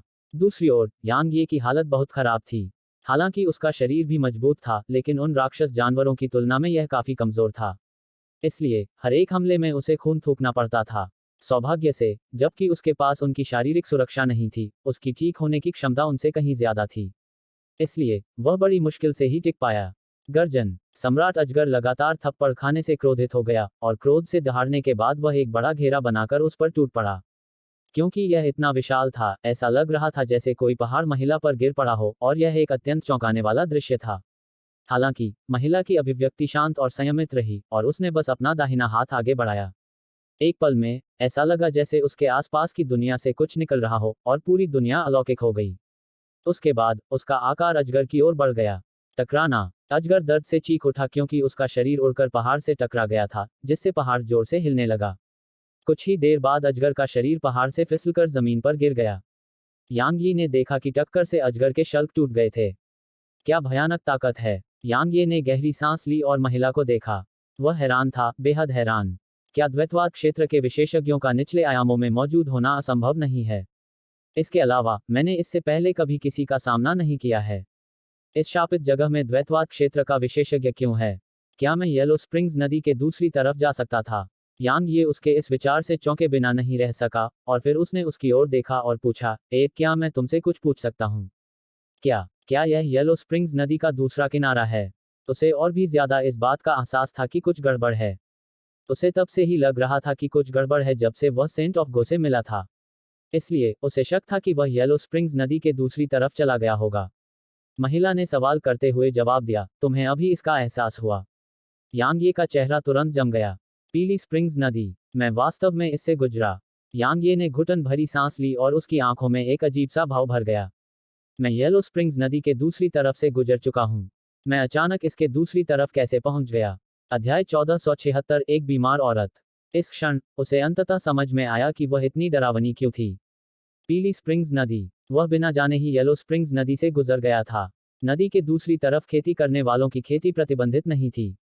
यहाँ के विशेषज्ञ देवता क्षेत्र से ऊपर की खेती के क्षेत्र प्राप्त कर सकते थे। यही कारण है कि येलो स्प्रिंग्स नदी के दूसरी ओर से कोई भी वापस नहीं आता। देवत्व क्षेत्र और द्वैतवाद क्षेत्र के बीच कितना बड़ा अंतर था। पहले उसे इसका उत्तर नहीं पता था, लेकिन अब उसे पता था। भले ही वह देवता नहीं था, लेकिन अजगर और बाकी लोग देवता थे। हालांकि वे उसके सामने कुछ नहीं थे। वे पूरी तरह से कुचल गए। अपनी सारी ताकत के बावजूद वे सभी उसके द्वारा पूरी तरह कुचल दिए गए थे और व्यवहारिक रूप से वे वापस लड़ भी नहीं सकते थे। हालांकि वे सभी और विशेष रूप से प्राचीन सम्राट पायथन शीर्ष देवताओं के बराबर थे। इसके अलावा वे शीर्ष देवताओं के प्रकार थे जिन्होंने अपनी वर्तमान शक्ति प्राप्त करने के लिए किसी बाहरी ताकतों पर भरोसा नहीं किया था, लेकिन वे उसके खिलाफ लड़ भी नहीं सके। यांग ये के लिए तो यह और भी बुरा था। वह शायद अजगर को एक बार में भी नहीं हरा सकता था।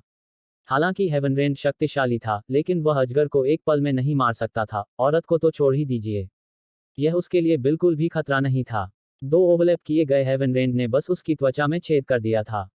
वे उससे लड़ नहीं सकते थे और उनके लिए उसे हराना असंभव था।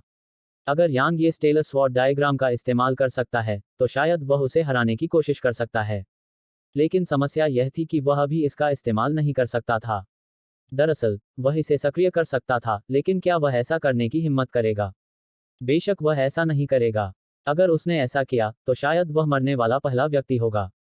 यांग ये जोर से हंसा। कहने की जरूरत नहीं कि उसने वाकई मौत को दावत दी थी। इस समय उसे वह नदी याद आई जिससे भागते समय वह गुजरा था। जाहिर है, वह येलो स्प्रिंग्स नदी थी। दुर्भाग्य से वह इतने लंबे समय तक विशालकाय द्वारा पीछा किए जाने से काफी उलझन में था, इसलिए उसने येलो स्प्रिंग्स नदी के बारे में सोचा भी नहीं था। इसलिए वह उसमें से भाग गया था। अब उसने स्वयं ही मौत को अपने ऊपर बुला लिया है। महिला को इस बात की परवाह नहीं थी कि यांग ये क्या सोच रही थी। अजगर को भगाने के बाद वह यांग ये पर फिर से हमला करने वाली थी। हालांकि यांग ये अचानक बोल पड़ी, बड़ी बहन, क्या मैं आत्मसमर्पण कर सकती हूँ? वह थोड़ा स्तब्ध रह गई और फिर उसने वास्तव में एक बहुत ही क्रूर अभिव्यक्ति प्रकट की। तुमने मुझे बड़ी बहन कहा। क्या मैं बहुत बुरी हूँ? क्या मैं? यांग यी के पास कहने को शब्द नहीं थे। इस बीच वह अचानक यांग ये के सामने आ गई। यांग ये के चेहरे पर अचानक से भाव बदल गए और उसने सहज रूप से अपनी तलवार आगे की ओर बढ़ा दी। हालांकि 2 उंगलियां उसकी तलवार पर दब गईं। उसने उसकी ओर देखा और पूछा, क्या मैं बहुत बुरी हो गई हूँ? यांग यी के मुंह के कोने थोड़े से हिल गए। ऐसा लगता है कि उसे वाकई इसकी परवाह है। उसने उसे ध्यान से देखा और फिर गंभीरता से बोला, नहीं, तुम बिल्कुल भी बुरी नहीं हो। तुम बहुत जवान हो, बहुत सुंदर हो, बहुत। उसे समझ नहीं आया कि और क्या कहे। ऐसा इसलिए नहीं था कि वह कुछ ऐसा कह रहा था जो उसके विश्वासों के खिलाफ था, बल्कि इसलिए कि वह वास्तव में नहीं जानता था कि महिलाओं की तारीफ कैसे की जाती है। यद्यपि उसने सादा लबादा पहना हुआ था, फिर भी वह सचमुच बहुत सुंदर थी, और वह इस बारे में झूठ नहीं बोल रहा था। उसने उसे घूरकर देखा और कहा, फिर तुमने मुझे बड़ी बहन क्यों कहा? यह आपके प्रति मेरे सम्मान का प्रदर्शन था। यांग ये ने गंभीरता से कहा, मैं बस अपना सम्मान दिखा रहा हूँ। ठीक है, एब, मुझे समझाने की जरूरत है। मैं यहाँ सिर्फ इसलिए आया हूँ क्योंकि मैं रास्ता भटक गया था। मैं तुरंत चला जाऊंगा और मैं आपको फिर से परेशान नहीं करूंगा। जैसे ही उसने बोलना समाप्त किया, यांग ये पलटकर चली गई। अचानक वह महिला उसके सामने आ गई। उसने उसे घूरते हुए कहा, कितना हास्यास्पद है। तुम यहाँ आकर चले जाना चाहते हो। मुझे नहीं पता कि क्यों रुसुआन ने तुम्हें क्यों नहीं मारा, लेकिन यह ठीक है क्योंकि अगर मैं तुम्हें मार भी दूं तो भी यही होगा। वह हमला करने ही वाली थी कि यांग ये ने अचानक पूछा, क्यों? तुम मुझे मारने पर क्यों जोर दे रही हो? क्योंकि मैं यहाँ आई हूँ। कोई कारण तो होगा, है न? वह इस बारे में बहुत उत्सुक था। उसके और उस महिला के बीच कोई दुश्मनी नहीं थी, लेकिन वह उसे मारने पर अड़ी थी। यह काफी असामान्य था और इसका कोई मतलब नहीं था। जो कोई भी बाहर से आता है वह मौत का हकदार है। जैसे ही उसने बोलना समाप्त किया, उसकी आकृति मौके पर ही गायब हो गई, और जब वह फिर से प्रकट हुई तो वह यांग यी के सामने थी। यांग यी की अभिव्यक्ति बदल गई। भले ही वह उसके लिए कोई मुकाबला नहीं था, लेकिन वह वहां खड़ा होकर मौत के आने का इंतजार नहीं कर सकता था। वह हमला करने ही वाला था कि अचानक उसका हाथ हवा में रुक गया और फिर उसने भौहें सिकोड़ लीं। थोड़ी देर बीतने के बाद उसकी अभिव्यक्ति धीरे धीरे शांत हुई और कोमल हो गई। उसे बिल्कुल वैसी दिखने में ज्यादा समय नहीं लगा जैसा वह तब थी जब यांग ये ने उससे पहली बार मुलाकात की थी। उसके चेहरे पर कोई ठंडक नहीं थी और उसकी आंखों में कोमल स्नेह भरा हुआ था। वह एक साधारण परिवार की सुंदर लड़की लग रही थी। हनी, उसने यांग ये का हाथ बहुत ही सहज तरीके से पकड़ा और खुशी से बोली, तुम आखिरकार लौट आए। सुखसिन को तुम्हारी याद आ रही थी। बोलते हुए उसने अपनी बाहें उसके चारों ओर लपेट लीं और उसे कसकर गले लगा लिया। ऐसा लग रहा था जैसे उसे डर था कि यांग ये गायब हो जाएगा। यांग ये पूरी तरह से हैरान रह गया। आखिर क्या हो रहा है? इस बीच उसने अचानक उसे छोड़ दिया और उसका हाथ कसकर पकड़ लिया। प्रिय, चलो घर चलते हैं। चलो घर चलते हैं और फिर कभी अलग नहीं होंगे। आओ। बोलते हुए वह यांग ये को साथ खींचते हुए झोपड़ी की ओर चलने लगी। वह बीमार है। हा ने उसे बहुत देर तक देखा और ऐसा निष्कर्ष निकाला। ऐसा नहीं लग रहा था कि वह अभिनय कर रही थी, क्योंकि उसने वास्तव में उसकी आंखों में आंसू देखे थे। चूंकि वह अभिनय नहीं कर रही थी, तो वह निश्चित रूप से बीमार थी। जहां तक उसका सवाल है, यह अच्छी बात थी, क्योंकि ऐसा लग रहा था कि उसका उस पर हमला करने का कोई इरादा नहीं था। जब तक वह ऐसा नहीं करती, तब तक उसके पास भागने का मौका रहेगा। हाँ, भागो। वह द्वैतवाद क्षेत्र की विशेषज्ञ थी। वह ऐसा अस्तित्व नहीं था जिसके खिलाफ वह जा सकता था। आखिरकार द्वैतवाद क्षेत्र उसकी साधना के वर्तमान क्षेत्र से कहीं आगे निकल चुका था। यहां तक युद्ध करने के लिए उसके क्षेत्र को पार करना भी अपनी सीमाएं थीं। वह इतना शक्तिशाली नहीं था कि वह साधना के हर क्षेत्र को पार कर सके। शायद वह देवत्व क्षेत्र में पहुंचने के बाद उससे लड़ सकता था, लेकिन अभी यह बिल्कुल असंभव था। यांग ये को अपनी ताकत का बहुत स्पष्ट ज्ञान था और वह जानता था कि उसके पास केवल उससे भागने का ही विकल्प हो सकता है। हालांकि अभी भागने की उसकी हिम्मत नहीं थी। वह उसे पकड़े हुए थी। अगर वह अभी भाग गया, उसे उत्तेजित किया और उसे वैसा बना दिया जैसा वह थोड़ी देर पहले थी, तो वह मुसीबत में पड़ जाएगा। बस ऐसे ही उसने उसे झोपड़ी में खींच लिया। झोपड़ी बाहर से तो बहुत साधारण लग रही थी, लेकिन अंदर से वैसी नहीं थी।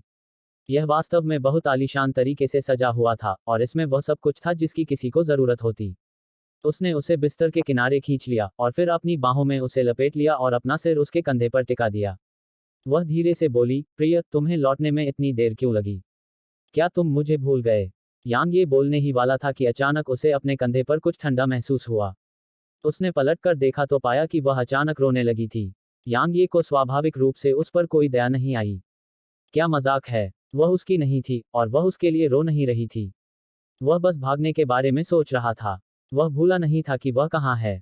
यह अशुभ क्षेत्र का निषिद्ध क्षेत्र था। उसे भागना पड़ा। उसकी ताकत यहाँ जीवित रहने के लिए पर्याप्त नहीं थी। सौभाग्य से उसका सामना इस महिला से हुआ जो इतनी सामान्य नहीं थी। अगर उसका सामना किसी और द्वैतवाद क्षेत्र विशेषज्ञ से होता, तो वह निश्चित रूप से मर जाता।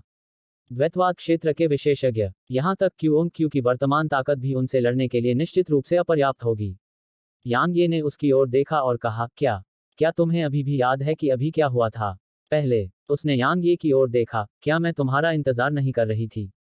उसे याद नहीं है। यांग ये ने उस पर एक गहरी और लंबी नजर डाली। अब उसे यकीन हो गया था कि वह वास्तव में बीमार थी। इस बीच उसने अपना सिर उसके कंधे पर टिका दिया और धीरे से बोली, प्रिय, तुम्हें लौटने में इतनी देर क्यों लग गई?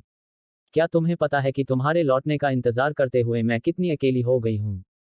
यांग ये ने पूछा, तुमने यह जगह क्यों नहीं छोड़ी? उसने अपना सिर हिलाया। यह असंभव है। यहाँ से जाना असंभव है। यांग ये ने उत्सुकता से पूछा, क्यों? उसने अपना सिर हिलाया। क्योंकि अब तो सिर्फ मौत ही इंतजार कर रही है। हनी, अब और जाने की कोशिश मत करना। चलो चलो, हम अपनी बाकी की जिंदगी यही शांति से जिएं। ठीक है। क्या सिर्फ मौत ही इंतजार कर रही है? यांग ये ने भौहें सिकोड़ी। यहाँ के लोग द्वैतवाद के दायरे में हैं। मेरे सामने खड़ी इस महिला के पास इतनी भयानक ताकत है, फिर भी वह यहाँ से जाने की हिम्मत नहीं कर पा रही है।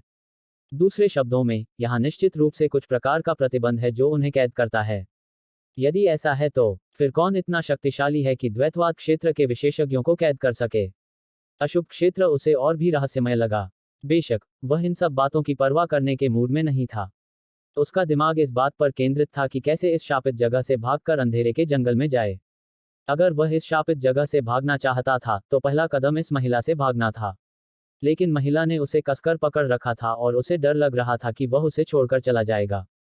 वह संघर्ष करके छूट सकता था, लेकिन क्या होगा अगर वह उत्तेजित हो गई और वह फिर से वैसी हो गई जैसी वह कुछ देर पहले थी? खराब किस्मत, भयंकर भाग्य, यांग ये ने कड़वाहट से मुस्कुराते हुए कहा। आखिरकार उसका येलो स्प्रिंग्स नदी के दूसरी तरफ जाने का कोई इरादा नहीं था, लेकिन उसने खुद को संयोग से यहाँ आने की उम्मीद नहीं की थी। अब प्रवेश करना आसान था, लेकिन बाहर निकलना मुश्किल था। अचानक यांग ये के कंधे से कमजोर सांसें आने लगीं। यांग ये ने मुड़कर देखा और उसने पाया कि महिला वास्तव में उसके कंधे पर लेटे लेटे सो गई थी। वह सो गई। यांग ये थोड़ा स्तब्ध था और फिर उसे खुशी महसूस हुई, क्योंकि यह उसके लिए एक अवसर था। यह स्वाभाविक रूप से उसके लिए भागने का एक अवसर था।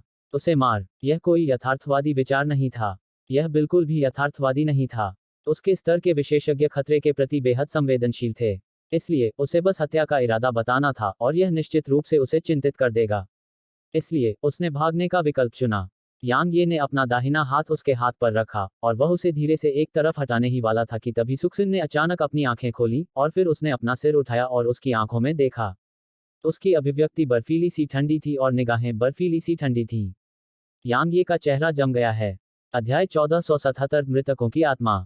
यांग ये ने बेहद गंभीर तरीके से कहा, क्या आप मुझ पर विश्वास करेंगे अगर मैं कहूं कि आप ही थे जिन्होंने मुझे गले लगाया था? उसने उसे घूरते हुए कहा, तुम्हें क्या लगता है? यांग ये ने गहरी सांस ली और कहा, क्या आप हमला करने से पहले मुझे 2 सवाल पूछने की अनुमति देंगे? बस 2 सवाल। यांग ये ने उसके जवाब का इंतजार नहीं किया और बस बोला, सबसे पहले, बस अपने बारे में सोचो। क्या तुम्हें याद है कि अभी क्या हुआ था? दूसरी बात, तुम बहुत ताकतवर हो और मेरी ताकत से कहीं ज्यादा हो। क्या तुम्हें लगता है कि मेरे पास तुम्हारा फायदा उठाने की क्षमता है? उसकी आंखें थोड़ी सिकुड़ गईं और वह चुप रही। इस बीच यांग ये ने कहा, क्या आप नहीं जानना चाहते कि आप ऐसा व्यवहार क्यों कर रहे हैं? उसने धीरे से अपनी आंखें बंद कर ली। यह वही है। यांग ये की पलकें फड़क उठी, तुम्हें पता है। इसी बीच अचानक उसने पूछा, क्या तुम जीना चाहते हो? यांग ये ने पूछा, आप क्या कहना चाह रहे हैं? उसने उसे छोड़ दिया और धीरे धीरे कमरे के बीच में चली गई। उसने अपने हाथ अपनी पीठ के पीछे रखे और आगे की ओर देखा। बहुत समय बीतने के बाद उसने धीरे से कहा, मैंने हमेशा सोचा था कि वह चली गई है, लेकिन मैंने कभी नहीं सोचा था कि उसकी अनसुलझी भावनाएं इतनी प्रबल होंगी, और वह अभी भी नहीं गई है। इसके अलावा वह मुझे नियंत्रित करने में भी सक्षम है। मेरी कुछ मदद करो और मैं तुम्हें छोड़ दूंगी। यांग ये ने पूछा, वह कौन है? महिला ने ठंडे स्वर में कहा, ये सारे सवाल क्यों हैं? यांग ये ने जवाब दिया, जिस चीज में आप मेरी मदद चाहते हैं वह निश्चित रूप से उससे संबंधित है ना? चूंकि यह उससे संबंधित है, तो क्या आपको नहीं लगता कि आपको मुझे उसके बारे में बताना चाहिए? महिला बहुत देर तक चुप रही और फिर उसने कहा, वह बस एक मरी हुई आत्मा का एक कतरा थी जो इस जगह से बह रही थी, और वह संयोग से मेरे शरीर में प्रवेश कर गई। मुझे लगा कि मैंने उसे पूरी तरह से आत्मसात कर लिया है, लेकिन उसकी अनसुलझी भावनाएं बहुत प्रबल हैं। इस वजह से जीने की उसकी इच्छा भी बहुत प्रबल है। इस प्रकार वह मेरे शरीर के भीतर रह रही है और उसने मेरे शरीर को बिना मुझे एहसास कराए अपने नियंत्रण में भी ले लिया है। यांग ये ने पूछा, मैं आपकी कैसे मदद कर सकता हूँ? वह पलटकर उसकी ओर देखने लगी, तुम बहुत समझदार हो। यांग ये ने अपने होंठ सिकोड़े। जब आप चाहते हैं कि मैं आपकी मदद करूं तो मैं और क्या कर सकता हूं? दरअसल जिस क्षण से उसने उसकी मदद मांगी थी, उसे पता था कि वह मना नहीं कर सकता। ऐसा नहीं हो सकता था क्योंकि वह उसका मुकाबला नहीं कर सकता था। महिला ने कहा, उसकी अनसुलझी भावनाएं बहुत प्रबल हैं। अगर मैं उसे बलपूर्वक खत्म करने की कोशिश करूंगी तो वह निश्चित रूप से मौत तक लड़ेगी। उस समय भले ही मैं जीत जाऊं, यह एक विनाशकारी जीत होगी। इसके अलावा मैं उस पर बल का प्रयोग नहीं करना चाहती। इसलिए मुझे उसे जाने देने में आपकी मदद की जरूरत है। एक बार जब उसकी अनसुलझी भावनाएं हल हो जाएंगी तो वह गायब हो जाएगी और पुनर्जन्म के चक्र में प्रवेश करेगी। यही उसके लिए सबसे अच्छा परिणाम है। यांग ये ने पूछा, क्या इस स्थान से पुनर्जन्म के चक्र में प्रवेश करना असंभव नहीं है? यह बाहरी बात है, यह यहाँ संभव है। उसने आगे कहा, बाहर न जा पाने के अलावा हमें कोई और प्रतिबंध नहीं झेलना पड़ता। बाकी के बारे में मत पूछो। आपको उन चीजों के बारे में जानने से कुछ हासिल नहीं होने वाला है जिनके बारे में आपको नहीं जानना चाहिए। इसके अलावा मैं इतनी स्वतंत्र नहीं हूं कि आपको यह सब समझा सकूं। आपका काम है कि आप मुझे उसे जाने देने और पुनर्जन्म के चक्र में प्रवेश करने में मदद करें। यांग ये ने कंधे उचका दिए। इस समय उसे अशुभ क्षेत्र से संबंधित जानकारी प्राप्त करने की परवाह नहीं थी। वह खतरे में था, इसलिए उसे अशुभ क्षेत्र की परवाह करने का मूड कैसे हो सकता था? यांग ये ने तुरंत कहा, मैं उसे कैसे जाने दूं? महिला बहुत देर तक चुप रही और फिर उसने कहा, वह अभी भी यहाँ है। इसका कारण यह है कि उसका पति इतने सालों में कभी वापस नहीं आया। उसका पति बलपूर्वक इस जगह को छोड़ना चाहता था और इसलिए उसे कष्ट उठाना पड़ा। किसी भी मामले में उसका पति नष्ट हो चुका था और उसके पास जीने की कोई इच्छा नहीं थी क्योंकि उसका पति मर चुका था, इसलिए उसने मृत्यु में उसके साथ जाने का विकल्प चुना। लेकिन किसी अज्ञात कारण से उसकी आत्मा नष्ट नहीं हुई। भले ही उसकी आत्मा अभी भी बची हुई थी, लेकिन यह अब सामान्य नहीं थी। उसने इस समय यांग ये को देखा, उसका पति बनने का नाटक करो और उसे एहसास दिलाओ कि वह अभी किस स्थिति में है। एक बार जब उसे यह एहसास हो जाएगा, तो उसकी अनसुलझी भावनाएं दूर हो जाएंगी। उसका पति होने का नाटक करो।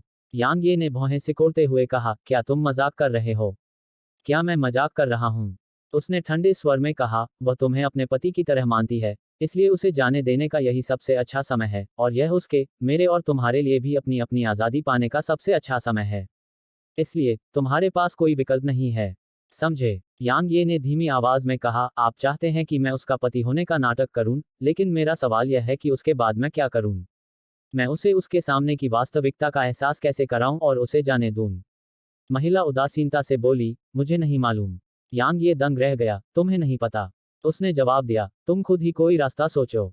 यांग ये के पास कहने को शब्द नहीं थे। अचानक, वह महिला उसके सामने प्रकट हुई और उसे घूरते हुए बोली, मुझे परवाह नहीं कि तुम कौन से तरीके अपनाते हो, लेकिन यह याद रखना, इस शरीर का गलत फायदा मत उठाना। यह मेरा है, उसका नहीं। समझे? यांग ये ने जवाब दिया, क्या होगा अगर वह मेरा फायदा उठाना चाहती है? मुझे परवाह नहीं है। महिला ने आगे कहा, किसी भी मामले में अगर मुझे पता चला कि आपने मेरे शरीर का फायदा उठाया है। उसने इस बिंदु पर उसके निचले शरीर पर नजर डाली, और फिर उसने अपना हाथ बढ़ाया और अपनी मुट्ठी भींच ली, मैं आपकी उस चीज को कुचल दूंगी। यांग यी को तुरंत अपने निचले शरीर में ठंड की लहर महसूस हुई।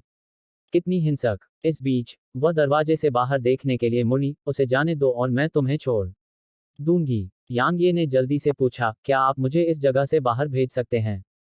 सबसे अच्छा होगा अगर आप मुझे अंधेरे के जंगल में भेज दें। बाहर, वह उसकी ओर देखने के लिए मुड़ी, और फिर उसके मुंह के कोनों पर उपहास की एक लकीर उभर आई, तुम यहाँ आने के बाद यहाँ से चले जाना चाहते हो? तुम क्या कहना चाह रहे हो? यांग ये ने भौहें सिकोड़ते हुए कहा, मैं इस जगह में प्रवेश करने के बाद नहीं जा सकता। मुझे डराओ मत। क्या तुम्हें डर लगता है? उसने ठंडे स्वर में कहा, यह जगह अपनी ही दुनिया है। यह केवल प्रवेश की अनुमति देती है, बाहर निकलने की नहीं। एक बार कोई अंदर आ जाए, तो आसपास का माहौल बदल जाएगा। इसलिए, अगर तुम फिर भी अपना रास्ता खोज पाओ, तो मुझे प्रभावित समझो। आसपास का माहौल बदल जाएगा। यांग ये दंग रह गया, और फिर उसने कहा, वह बेपरवाह। क्या वह यहाँ आकर नहीं चला गया? महिला की आंखें थोड़ी सिकुड़ गईं, वह बेखौफ। तुम उसे जानते हो? इस पर वह थोड़ा भौचक्की हुई, रुको। तुम पर भी उनकी आभा का असर है। तुम्हारा उनसे क्या रिश्ता है? यह समझ में नहीं आता। वे बहुत समय पहले यहाँ आए थे। तब तो तुम पैदा भी नहीं हुए थे। तुम्हें उनका वंशज होना चाहिए या कोई ऐसा व्यक्ति होना चाहिए जिसने उनका मार्गदर्शन प्राप्त किया हो। यांग ये का चेहरा तमतमा उठा। वह अनफेटेड वन का नाम लेना चाहता था, लेकिन महिला ने तुरंत समझ लिया था कि वह अनफेटेड वन के बहुत करीब नहीं था। इसलिए, वह अब और उन्मुक्त का नाम उपयोग नहीं कर सकता था। इस बीच, महिला ने कहा, वह स्वाभाविक रूप से जाने में सक्षम था। उसके पास जो ताकत थी, उसे कौन रोक सकता था? उसे रोकने की हिम्मत कौन करेगा?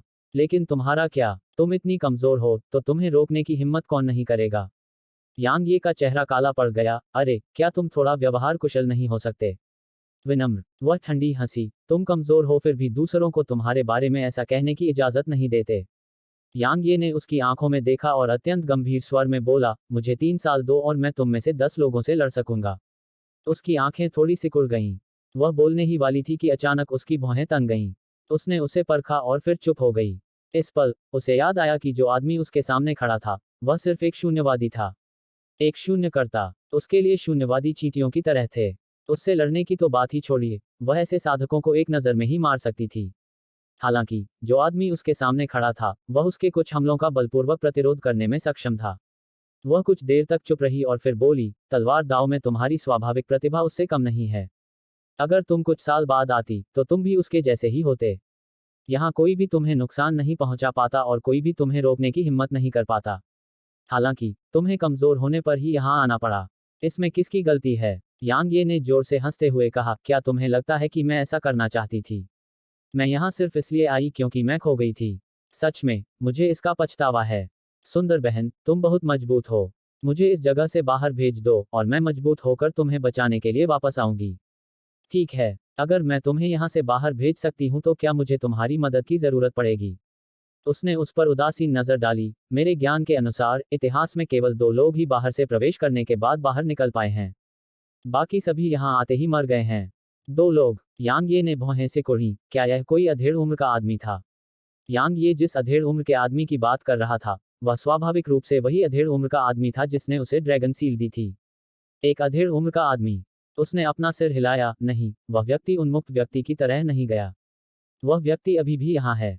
हालांकि यहाँ के लोग, राक्षस और अन्य सभी चीजें जानती हैं कि अस्तित्व में इस जगह को छोड़ने की क्षमता है।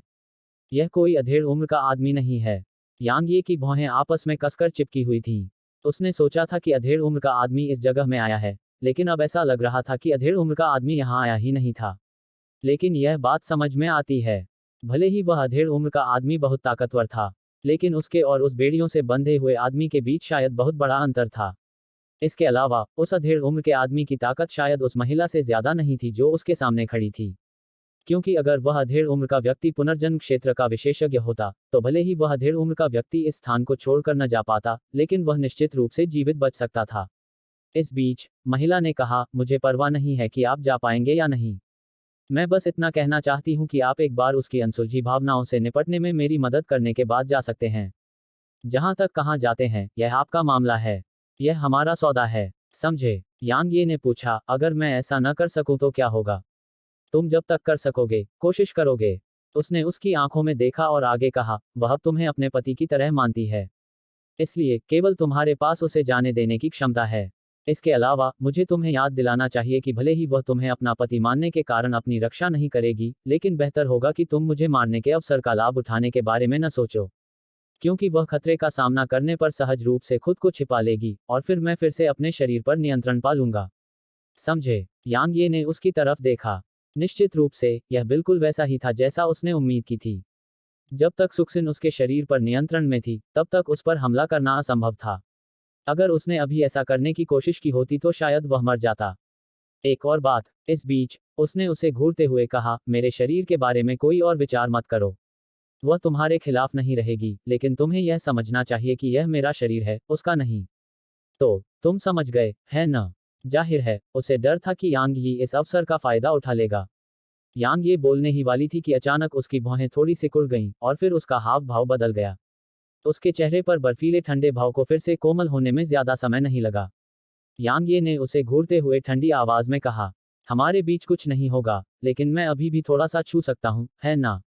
मैं थोड़ा सा छूऊंगा, पर कहाँ? यांग यी की नजर उस महिला पर पड़ी और वह उसे लगातार देखता रहा। अंत में उसकी नजर एक निश्चित स्थान पर रुक गई। अध्याय 1478, क्या यह मुफ्त है? हनी। सुक्सिन ने फिर से महिला के शरीर पर नियंत्रण कर लिया और तुरंत यांग ये के आलिंगन में आ गई। कितना कोमल और कोमल, यांग ये ने अभी यही सोचा था। हालांकि यांग ये उसका फायदा उठाने के मूड में नहीं थी। उसने उसे गले लगाने का एकमात्र कारण यह था कि वह उसे अपना पति मानती थी। वह उन भावनाओं का अनादर नहीं करना चाहता था। इसके अलावा वह सम्मान की पात्र थी क्योंकि वह प्यार के लिए मरने को तैयार थी। यांग ये ने उसे तब रिहा कर दिया जब वह इस बिंदु तक सोच रही थी। उसने हैरान आंखों से उसकी ओर देखा। हनी। यांग ये एक पल के लिए चुप रहा और फिर उसने कहा, तुम्हारा पति मर चुका है। उसने थोड़ा सीधा होने का फैसला किया था। अन्यथा अगर वह उसके पति की तरह व्यवहार करना जारी रखता, तो वह इस भ्रम में और भी फंस जाती कि उसका पति जीवित है। इससे उसके पति के प्रति उसका जुनून और भी गहरा हो जाता। एक छोटा और तेज वार लंबे समय तक चलने वाले वार से बेहतर था। इसलिए उसने सीधा वार करना चुना।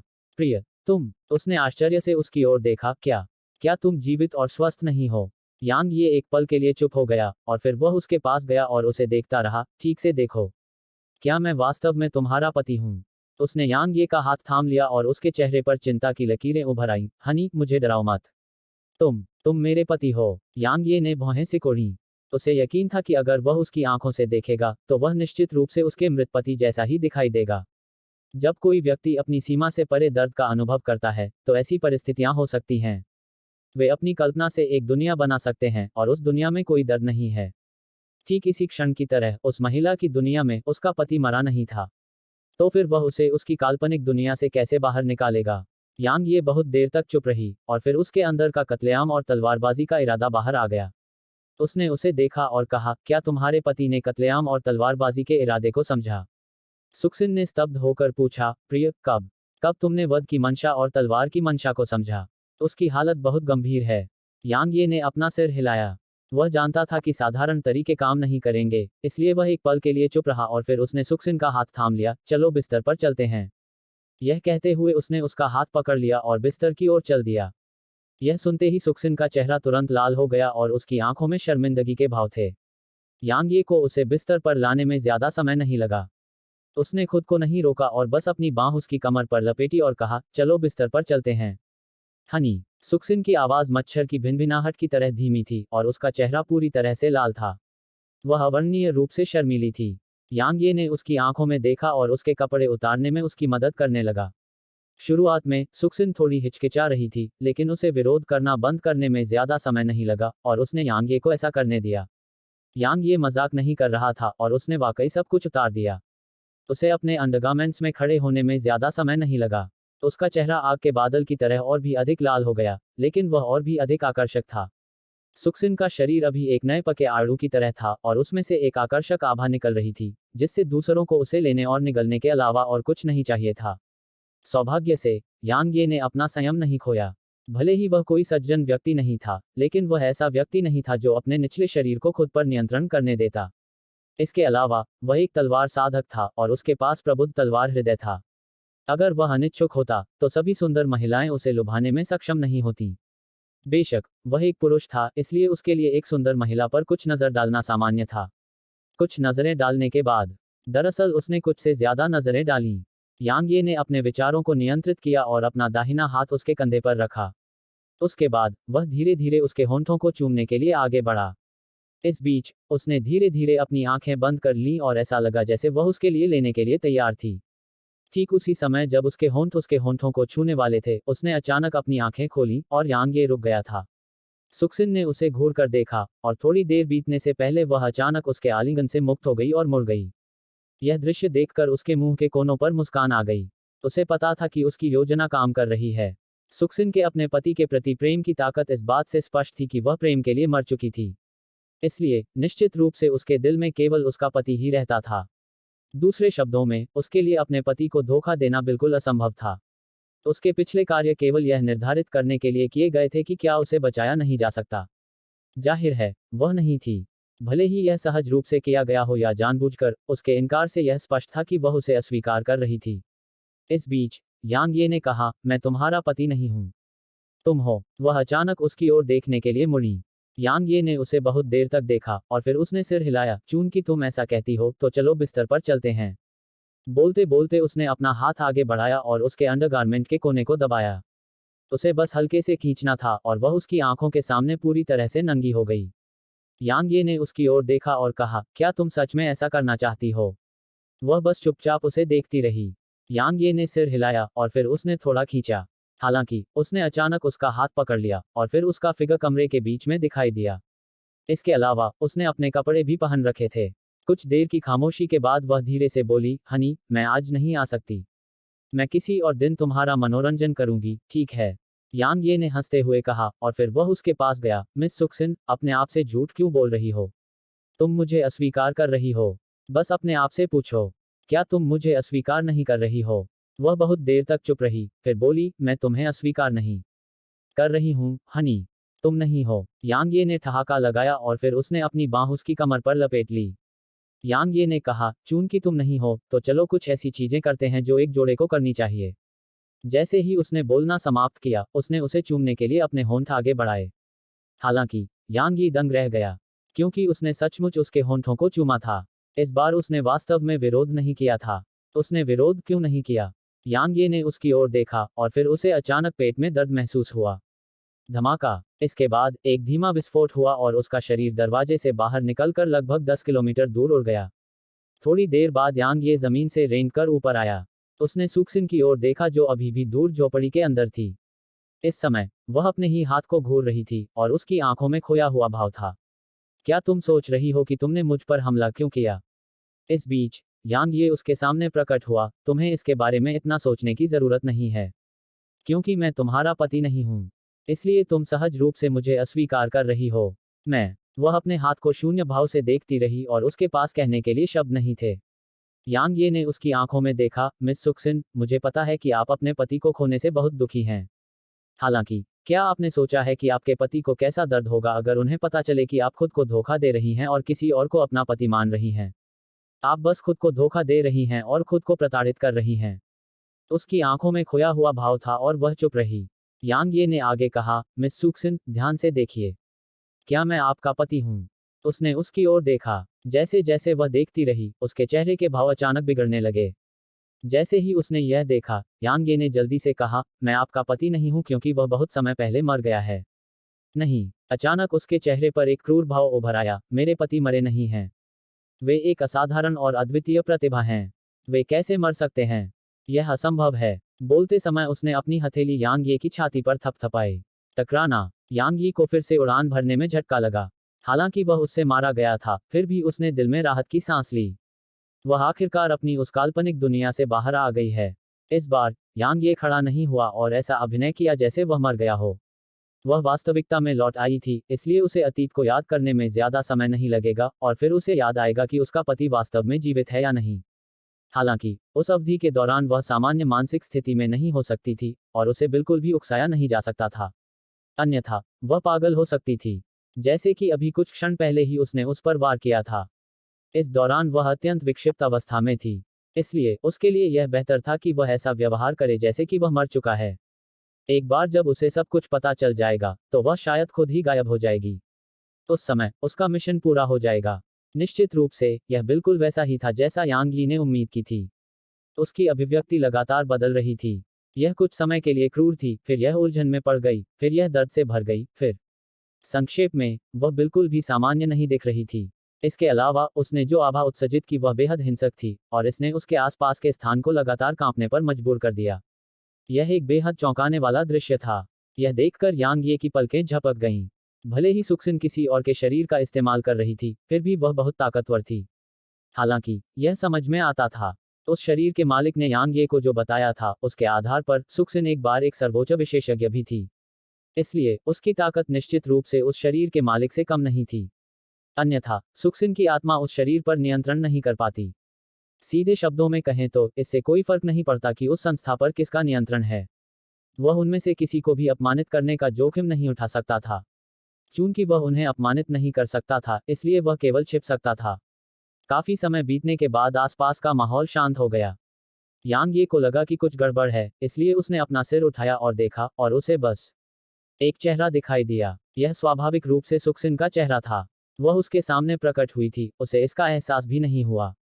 मैं अभिनय जारी नहीं रख सकता। यांग ये ने खड़े होकर उसकी ओर देखा। इस समय उसकी आंखों में कोई कोमल स्नेह नहीं था। हालांकि यह बर्फीली ठंड भी नहीं थी। जाहिर है सुक्सिन अभी भी नियंत्रण में थी, लेकिन वह सामान्य हो गई थी। युग क्षेत्र, उसने अपना सिर हिलाया, बहुत कमजोर। जैसे ही उसने बोलना समाप्त किया, उसने उसकी आंखों में देखा, मैं तुम्हें अमर क्षेत्र तक पहुंचने में मदद कर सकती हूं या उससे भी आगे निकल सकती हूं। क्या तुम ऐसा चाहते हो? यांग ये ने घबरा कर पूछा, क्या यह मुफ्त है? अध्याय 1479 अमर क्षेत्र। इस दुनिया में कुछ भी मुफ्त नहीं है। उसने कहा कि वह उसकी मदद करेगी, और जाहिर है कि इसके लिए कुछ शर्तें भी थीं। चूंकि वह अपनी ताकत से यह काम नहीं कर सकती थी, इसलिए उसके लिए यह काम करना निश्चित रूप से असंभव था। इसलिए उसने उससे पूछा कि क्या यह मुफ्त है? अगर यह मुफ्त है, तो वह स्वाभाविक रूप से मना नहीं करेगा। लेकिन अगर यह मुफ्त नहीं है, तो उसे शर्तों पर विचार करना होगा। उसका शरीर एक अड़चन में था। यह स्वाभाविक रूप से बहुत अच्छा होगा यदि वह आगे बढ़ सके। हालांकि इससे कोई फर्क नहीं पड़ता कि वह नहीं कर सकता। किसी भी मामले में उसके पास अमर तत्व शरीर तकनीक थी, इसलिए भविष्य में अमर क्षेत्र में आगे बढ़ना उसके लिए बहुत मुश्किल नहीं होगा। सुक्सिन ने जवाब दिया, मुझे कुछ करने में मदद करो।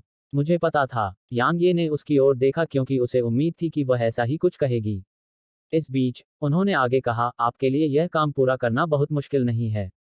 यांग ये ने एक पल सोचा और कहा, वरिष्ठ, ऐसा नहीं है कि मैं आपकी मदद करने से इनकार करता हूं, लेकिन मुझे यकीन है कि आपने देखा होगा कि मैं सिर्फ एक शून्यवादी हूं। इसके अलावा मेरे पास जीने के लिए सिर्फ 2 महीने बचे हैं। सीधे शब्दों में कहें तो मैं अपना ख्याल भी नहीं रख सकता।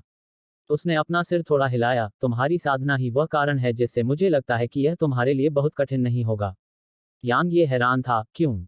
उसने उसे देखा और कहा, तुम शून्य लोक में रहते हुए यहाँ तक पहुँच पाए, और तुम अभी भी जीवित हो। बस इतना ही बहुत कुछ समझाने के लिए पर्याप्त है। मुझे विश्वास है कि तुम यहाँ नहीं मरोगे। यांग ये थोड़ी देर चुप रहा, और फिर वह गंभीरता से बोला, वरिष्ठ, आप मुझसे क्या करवाना चाहते हैं? सुक्सिन ने आसमान की ओर देखा और कहा, मेरे पति और मैं जिस भाग्य से गुजरे हैं, उसके हकदार हैं, और मैं इसके लिए किसी को दोष नहीं देती। मैं उस व्यक्ति को भी दोष नहीं देती। मैं सिर्फ लालची होने के लिए खुद को दोषी मानती हूँ। मुझे सिर्फ अपने बेटे और बेटी की चिंता है। इतने साल पहले जब हम चले गए थे, तब वे अभी भी छोटे थे और मुझे नहीं पता कि अब वे कैसे हैं। यांग ये ने उसकी ओर देखा और कहा, वरिष्ठ, मुझे ईमानदार होने की अनुमति दें। आपके बच्चे मुझसे बहुत बड़े हो सकते हैं।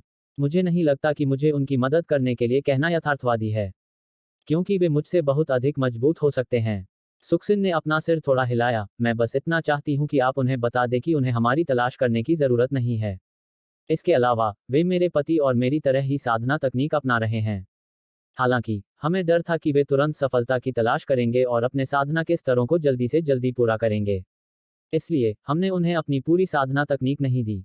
उनके पास जो साधना तकनीकें हैं वे केवल देवलोक में साधना करने के लिए पर्याप्त हैं।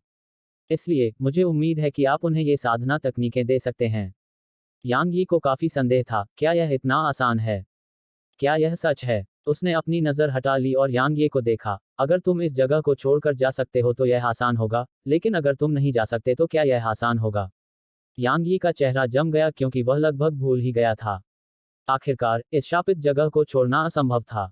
लेकिन मुझे लगता है कि तुम यहां से निकल पाओगे। इस बीच उसने यांग ये के माथे के बीच में प्रकाश की एक किरण फेंकी, और बहुत ज्यादा जानकारी उसके दिमाग में आने में ज्यादा समय नहीं लगा। यह दो साधना तकनीकें थीं। काफी समय बीतने के बाद यांग ये ने उसकी ओर देखा। क्या तुम्हें डर नहीं है कि मैं इन्हें अपने पास रख लूंगी? उसने अपना सिर हिलाया। तुम नहीं करोगे? यांग ये हैरान था। क्यों? तुम तलवार के साधक हो। उसने उसकी आंखों में देखा और कहा, तलवार के साधक हृदय की साधना करते हैं। तुम्हारे स्तर के तलवार के साधक कभी भी ऐसा कुछ नहीं करेंगे जो उनके विश्वासों के विरुद्ध हो। वह एक पल के लिए रुकी और बोली, आप अन्य तलवार साधकों के विपरीत काफी चालाक और धूर्त हैं, लेकिन मैं समझ सकती हूँ कि आप सिद्धांत के पक्के आदमी हैं। इसलिए आप निश्चित रूप से अपना किया हुआ वादा नहीं तोड़ेंगे। यांग यी की छवि तुरंत ही काफी मजबूत हो गई। जो बोलना जानता है वह वाकई अलग होता है। यह सुनकर बहुत अच्छा लगा। जीवन की दिशा अप्रत्याशित है। इस बीच सुखसिन ने कहा, मुझे आश्चर्य है कि क्या वे अभी भी जीवित हैं। मुझे आशा है कि ऐसा होगा। यांग ये ने पूछा, क्या वे बड़ी दुनिया में हैं? बड़ी दुनिया? वह थोड़ा स्तब्ध थी और बोली, वे डाकस्काई महाद्वीप पर हैं।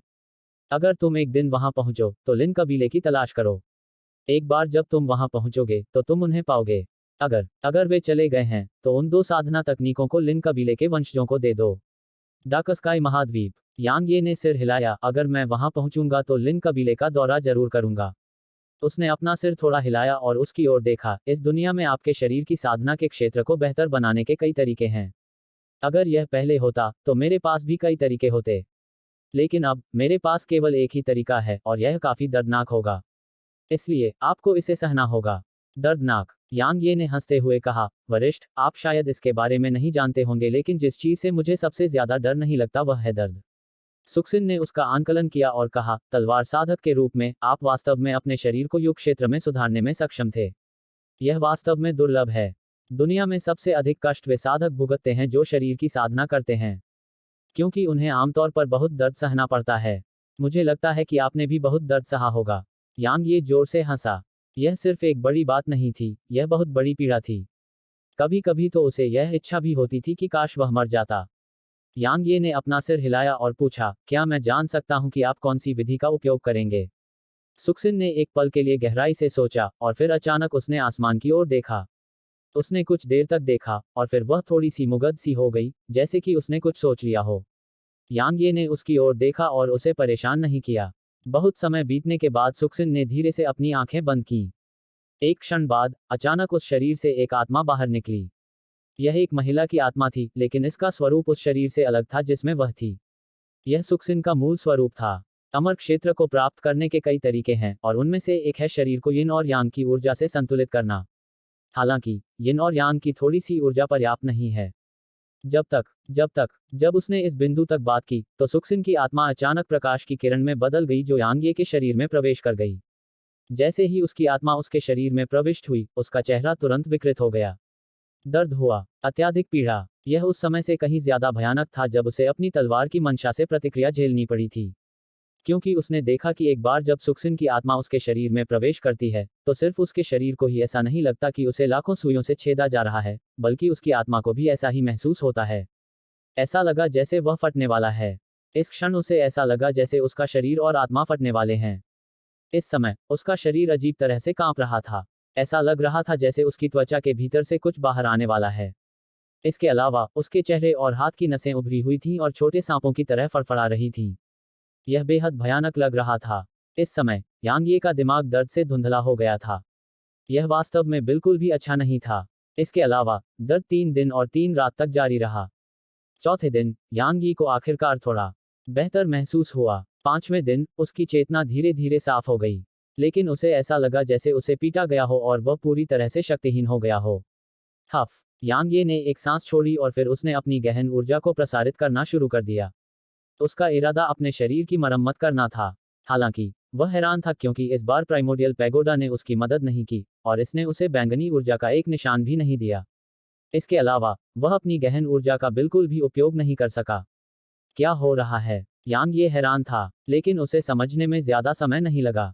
इस समय उसका शरीर परिवर्तन से गुजर रहा था।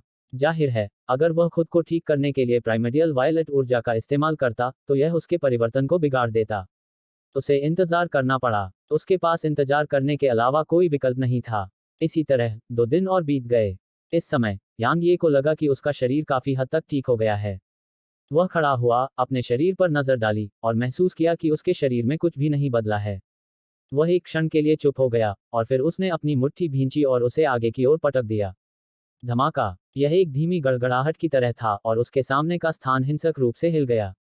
यांग यी की आंखों में उत्साह की एक झलक दिखाई दी। यह बेहतर हो गया है। मेरे शरीर की साधना वास्तव में बेहतर हो गई है।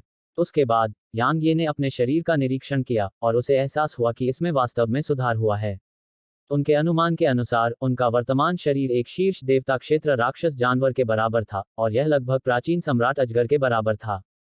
क्या यह कमजोर था? यह अभी भी बहुत कमजोर था। हालांकि यह केवल अशुभ क्षेत्र की तुलना में था। उसका शरीर अभी भी कमजोर था, भले ही उसने एक क्षेत्र में सुधार किया हो। आखिरकार यहाँ के लोग और राक्षस जानवर थे, लेकिन अगर वह बाहरी दुनिया में होता तो उसका शरीर स्वर्ग को चुनौती देता, क्योंकि उसका वर्तमान शरीर उस दिन की तुलना में और भी अधिक मजबूत था जब दिव्य दानव भगवान ने उस दिन दिव्य दानव हेगमोन बॉडी को मार डाला था। साधारण देवताओं और राक्षस जानवरों से उसे कोई खतरा नहीं था। इसके अलावा उसके शरीर की साधना के क्षेत्र में सुधार ने दर्शाया कि हेवन रेंट का असली रूप अधिक मजबूत हो सकता है। मैंने कभी उम्मीद नहीं की थी कि वह वास्तव में आपके शरीर को बेहतर बनाने के लिए अपनी आत्मा का उपयोग करेगी। अचानक यांग ये के कानों में एक आवाज गूंजी। यांग ये ने देखा कि महिला उसके सामने खड़ी थी। यांग ये दंग रह गया। उसकी आत्मा? महिला ने उदासीनता से कहा। द्वैतवाद क्षेत्र में उसकी आत्मा आपके शरीर में प्रवेश कर गई और फिर उसने इसे आपके शरीर और आत्मा को उत्तेजित करने के लिए उपयोग करने से पहले यिन और यांग की ऊर्जा में तोड़ दिया। आपका वर्तमान शरीर अमर क्षेत्र के शिखर पर है। इसके अलावा आपकी आत्मा में जबरदस्त सुधार हुआ है। यह बहुत फायदेमंद है जब आप भविष्य में अर्ध देवता और देवता क्षेत्रों में प्रवेश करने का प्रयास करते हैं, विशेष रूप से देवता क्षेत्र, क्योंकि देवता क्षेत्र को प्राप्त करने के लिए आपकी आत्मा को बेहद शक्तिशाली होना होगा।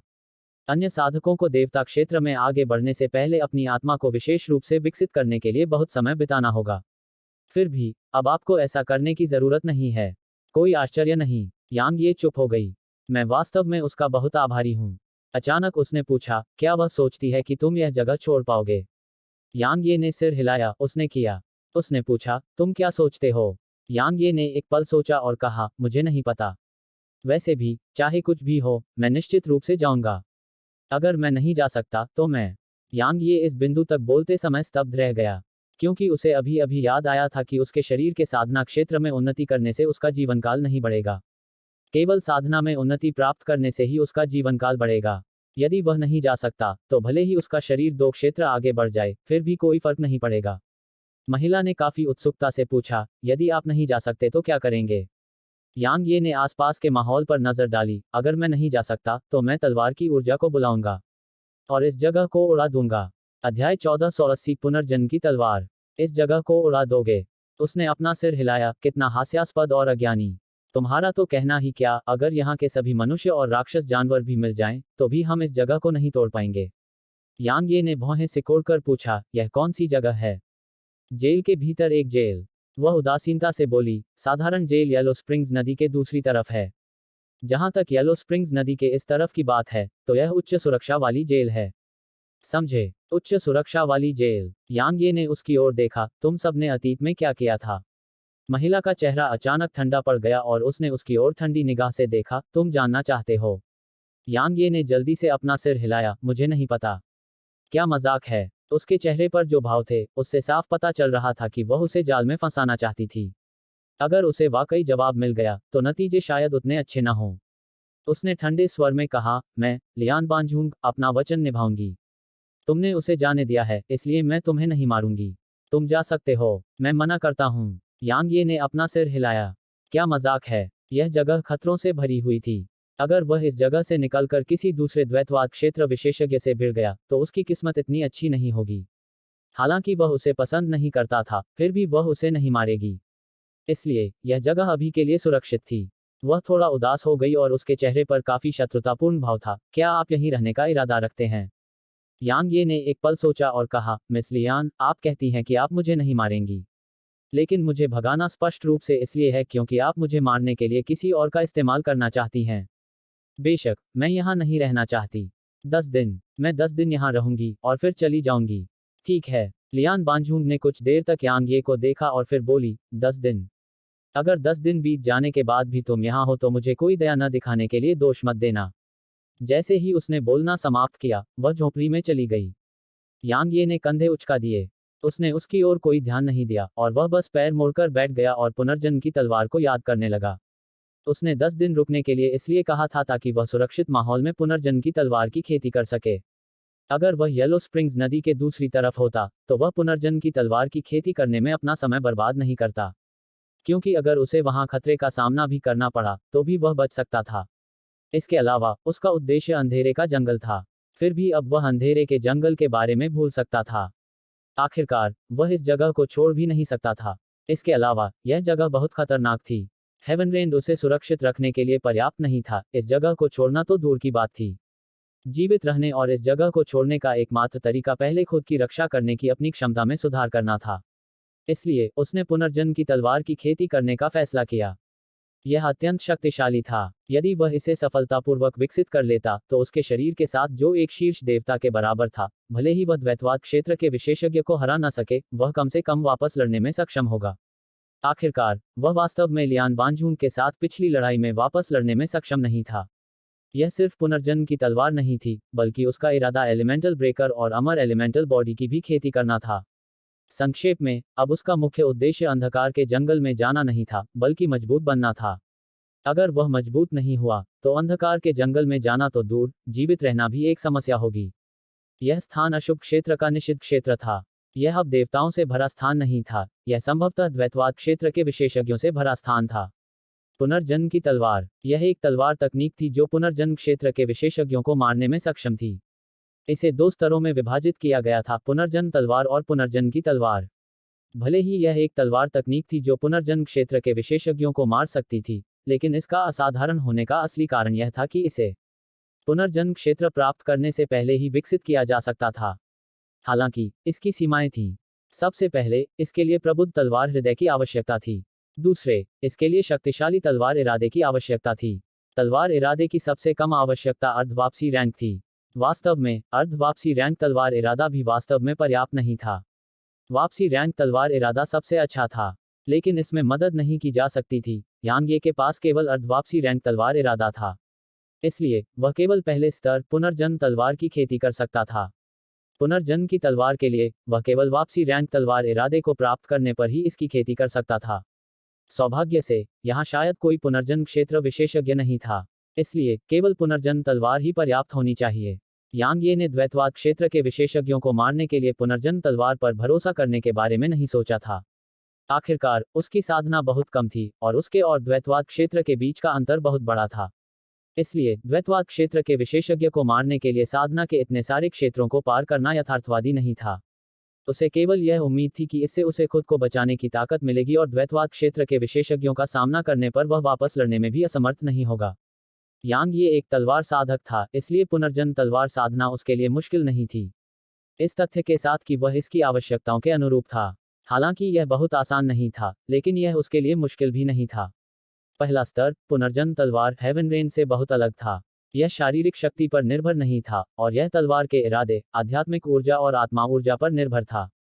तीनों को एक में मिलाना था और फिर उन्हें ब्रिंक लॉ का उपयोग करने की प्रक्रिया की तरह संघनित करना था। क्या यह कठिन था? यह बहुत बहुत मुश्किल था। यह उसकी तलवार की मंशा के लिए तुलनात्मक रूप से बेहतर था क्योंकि वह अक्सर इसे कगार पर ले आता था। इसलिए इसे कगार पर लाना मुश्किल नहीं था। हालांकि आध्यात्मिक ऊर्जा और आत्मा ऊर्जा को कगार पर लाना इतना आसान नहीं था। इसके अलावा वह एक छोटी सी गलती भी नहीं कर सकता था, क्योंकि थोड़ी सी भी गलती उसे अपनी आध्यात्मिक ऊर्जा और आत्मा दोनों से प्रतिक्रिया का सामना करना पड़ सकता था। सौभाग्य से उसके पास तलवार का क्षेत्र था। तलवार क्षेत्र की मदद से उसके सामने आने वाला खतरा न्यूनतम संभव स्तर तक कम हो जाएगा। यह तलवार क्षेत्र के भयानक पहलुओं में से एक था। इसने तलवार की किसी भी तकनीक को सीखने की उसकी गति को बेहतर बनाया, और यह उसे जल्दी से महारत हासिल करने में भी मदद कर सकता था। बहुत से लोगों के पास अपना भाग्य था और उनके पास भाग्यशाली मुठभेड़ और शक्तिशाली खजाने थे। तलवार क्षेत्र उसका भाग्य था, यह वह भाग्य था जिसका उसने सामना किया था। सुरक्षा की दृष्टि से यांग ये झोपड़ी के किनारे चला गया। वह अंदर नहीं गया क्योंकि वह निश्चित रूप से उसे अंदर जाने नहीं देना चाहती थी। हालांकि इससे कोई फर्क नहीं पड़ा क्योंकि वह उसके ठंडे चेहरे को भी नहीं देखना चाहता था। यह स्थान लियान बांझूंग का क्षेत्र था, इसलिए अन्य द्वैतवाद क्षेत्र विशेषज्ञ शायद यहाँ नहीं आते। इसलिए यहाँ तुलनात्मक रूप से अधिक सुरक्षित था। उसने प्राचीन सम्राट पायथन और अन्य लोगों को नहीं बुलाया था, क्योंकि अगर उसे इस जगह पर वाकई खतरे का सामना करना पड़ा तो उन सभी राक्षस जानवरों का कोई उपयोग नहीं होगा। इसके अलावा वे घायल थे और प्राइमोडियल पैगोडा में उपचार कर रहे थे। क्यों उपयोगी होगा, लेकिन वह साथी अभी उसकी मदद नहीं कर सकता था। यांग ये ने अपना सिर हिलाया, अपने विचारों को नियंत्रित किया और ध्यान केंद्रित किया। उसी समय उसने तलवार डोमेन को सक्रिय किया और पुनर्जन्म तलवार की खेती शुरू कर दी। जब यांग ये ने स्वॉर्ड डोमेन को सक्रिय किया तो लियान बांझूंग, जो कॉटेज में अपने बिस्तर पर क्रॉस लेग बैठी थी, ने अचानक अपनी आंखें खोलीं। वह यांग ये की दिशा में बहुत देर तक देखती रही और फिर उसने भौहें सिकोड़ ली। ए डोमेन। मैंने उसे थोड़ा कम आंका। शायद वह वास्तव में यहाँ से जा सकता है अगर उसने कुछ और साल दिए होते। उसने अपना सिर हिलाया और धीरे से बोली, दुर्भाग्य से उसके दिन अब गिने हुए हैं। शुरुआत में यांग ही ने पुनर्जन्म तलवार की खेती सिर्फ इसलिए की थी ताकि वह यहाँ जीवित रहने की अपनी क्षमता को बेहतर बना सके। लेकिन एक बार जब उसने इसकी खेती शुरू की तो वह इस बात में खो गया कि यह कितनी चतुराईपूर्ण थी। हेवनरेंट के विपरीत रीबर्थ स्वॉर्ड ने विस्फोटक शक्ति पर जोर नहीं दिया और इसने इरादे, आत्मा और आत्मा के संयोजन पर जोर दिया। आखिरकार, चाहे वह तलवार का इरादा हो, आध्यात्मिक ऊर्जा हो या आत्मा की ऊर्जा हो, वे ऊर्जा का एक अलग रूप थे और वे अपने आप में बेहद मजबूत थे। उदाहरण के लिए, सिर्फ तलवार चलाने की उसकी मंशा ही सामान्य दुश्मनों को दबाने के लिए पर्याप्त थी। दूसरी ओर, कुछ लोग अपने दुश्मनों को मारने के लिए आध्यात्मिक ऊर्जा का उपयोग कर सकते थे। यहाँ तक कि अधिक कुशल साधक भी दुश्मनों से लड़ने के लिए अपनी आत्माओं का उपयोग कर सकते थे। उदाहरण के लिए, लू वान र की तलवार आत्मा तकनीक। पुनर्जन्म तलवार ने उन 3 प्रकार की ऊर्जा के सम्मिलन पर जोर दिया और फिर सम्मिलन के उत्पाद का उपयोग करने के लिए एक अनोखी विधि का उपयोग किया। बेशक पुनर्जन्म की तलवार शक्तिशाली थी, लेकिन दूसरे स्तर पुनर्जन्म की तलवार की तुलना में यह काफी कमतर थी। पुनर्जन्म की तलवार शरीर को तलवार के रूप में, हृदय को शरीर के रूप में, व्यक्ति के विचारों को गति के रूप में, आत्मा को सहारे के रूप में, आंखों को ब्लेड के रूप में इस्तेमाल करती है। तलवार मैं हूं और मैं तलवार हूं। जहां तक पुनर्जन्म की तलवार की बात है, यह 5 तत्वों को नष्ट कर सकती है और यिन और यांग दोनों को काट सकती है। जब इसकी सीमा तक साधना की जाती है तो यह अतीत और वर्तमान को भी अलग कर सकती है। दुर्भाग्य से, पुनर्जन्म की तलवार की खेती करने की आवश्यकताएं बहुत अधिक थीं। इसके लिए रिटर्नल रैंक तलवार की मंशा की आवश्यकता थी। इसके अलावा आध्यात्मिक ऊर्जा और आत्मा ऊर्जा की आवश्यकताएं भी बहुत अधिक थीं। यह ऐसी चीज थी जिसे वह विकसित कर सकता था। एक बार जब वह अर्ध देवता या देवता क्षेत्र प्राप्त कर लेता है तो वह इसे आजमा सकता है। यांग यी हमेशा दूसरों द्वारा बनाई गई तकनीकों को विकसित करता रहा था। कई लोग आश्चर्य करेंगे कि उसने अपनी खुद की तकनीक क्यों नहीं बनाई। लेकिन क्या एक शक्तिशाली तलवार तकनीक बनाना आसान था? यह बिल्कुल भी आसान नहीं था। इसके लिए प्रचुर अनुभव, विभिन्न तकनीकों में कौशल और अनुसंधान पर बहुत अधिक समय खर्च करने की आवश्यकता थी। उसके पास इनमें से कुछ भी नहीं था। वह अपनी क्षमता की सीमा से बहुत स्पष्ट रूप से अवगत था। अभी उसके पास अपनी खुद की तलवार तकनीक बनाने की क्षमता नहीं थी। एक बार जब उसका दिमाग और अनुभव एक निश्चित स्तर पर पहुंच गया, तभी उसके लिए अपनी खुद की तकनीक बनाना संभव हो सकता था। वर्तमान में, यह बनाने का नहीं बल्कि सीखने का समय था। इसी तरह धीरे धीरे समय बीतता गया और देखते ही देखते 3 दिन बीत गए। यांग ये इन 3 दिनों में अनगिनत बार असफल हुआ था, लेकिन उसने हार नहीं मानी थी। इसके अलावा, चूंकि उसके पास तलवार का क्षेत्र था, इसलिए उसने कभी भी एक ही गलती दोबारा नहीं की। इसलिए 3 दिनों तक कड़ी मेहनत करने के बाद उसने कुछ अनुभव प्राप्त किया। रीबर्थ स्वॉर्ड काफी जटिल था और यह हेवनरेंट से कहीं ज्यादा जटिल था। हेवनरेंट ने सिर्फ एक चीज पर जोर दिया और वह थी विस्फोटक शक्ति। बस यही चाहिए था। हालांकि रीबर्थ स्वॉर्ड के लिए इरादे, भावना और आत्मा का सही मिश्रण जरूरी था। इसके अलावा थोड़ी सी भी गलती उसे विफल कर सकती थी। इस प्रकार इस पूरे समय में वह लगातार असफल होता रहा। हालांकि यांग ये ने हार नहीं मानी और उसने बार बार कोशिश की। उसे असफलता का बिल्कुल भी डर नहीं था। आखिरकार जब वह तलवार संप्रदाय में एक श्रम शिष्य था तो वह स्वर्ग से सीधे नरक में गिर गया था। लेकिन तब भी उसने हार नहीं मानी थी। अब तो छोड़ ही दीजिए। समय की तरह समय धीरे धीरे बीतता गया और देखते ही देखते 5 दिन बीत गए। यांग ये अपनी आंखें बंद करके झोपड़ी के किनारे खड़ा था और तलवार अग्रदूत उसकी मुट्ठी में था। यांग ये एक गहन ध्यान में लीन साधु की तरह लग रहे थे और उन्होंने एक भी मांसपेशी नहीं हिलाई। लगभग 6 घंटे बाद यांग ये ने अचानक अपनी आंखें खोलीं। जिस क्षण उसकी आंखें खुलीं, उसी क्षण तलवार का अग्रदूत उसकी मुट्ठी से गायब हो गया था। जिस क्षण उसकी तलवार गायब हुई, उसके बगल की झोपड़ी तुरंत नष्ट हो गई। उसी समय उससे 10 किलोमीटर दूर स्थित पहाड़ अचानक ढह गया और बिखर गया। एक पल बाद पूरा पहाड़ तुरंत नष्ट हो गया। ऐसा लग रहा था जैसे वह पर्वत कभी वहां था ही नहीं। यह किसने किया? अचानक दूर से एक भयंकर चीख गूंजी जिसने आकाश को हिला दिया और फिर दबाव की एक राक्षसी लहर यांग यी की दिशा में आ गिरी। हेलो दोस्तों, आप सभी लोगों से एक रिक्वेस्ट है कि कृपया MP स्टोरी बॉय चैनल को सब्सक्राइब करें और वीडियो को लाइक करें। कमेंट करना मत भूलिए। धन्यवाद।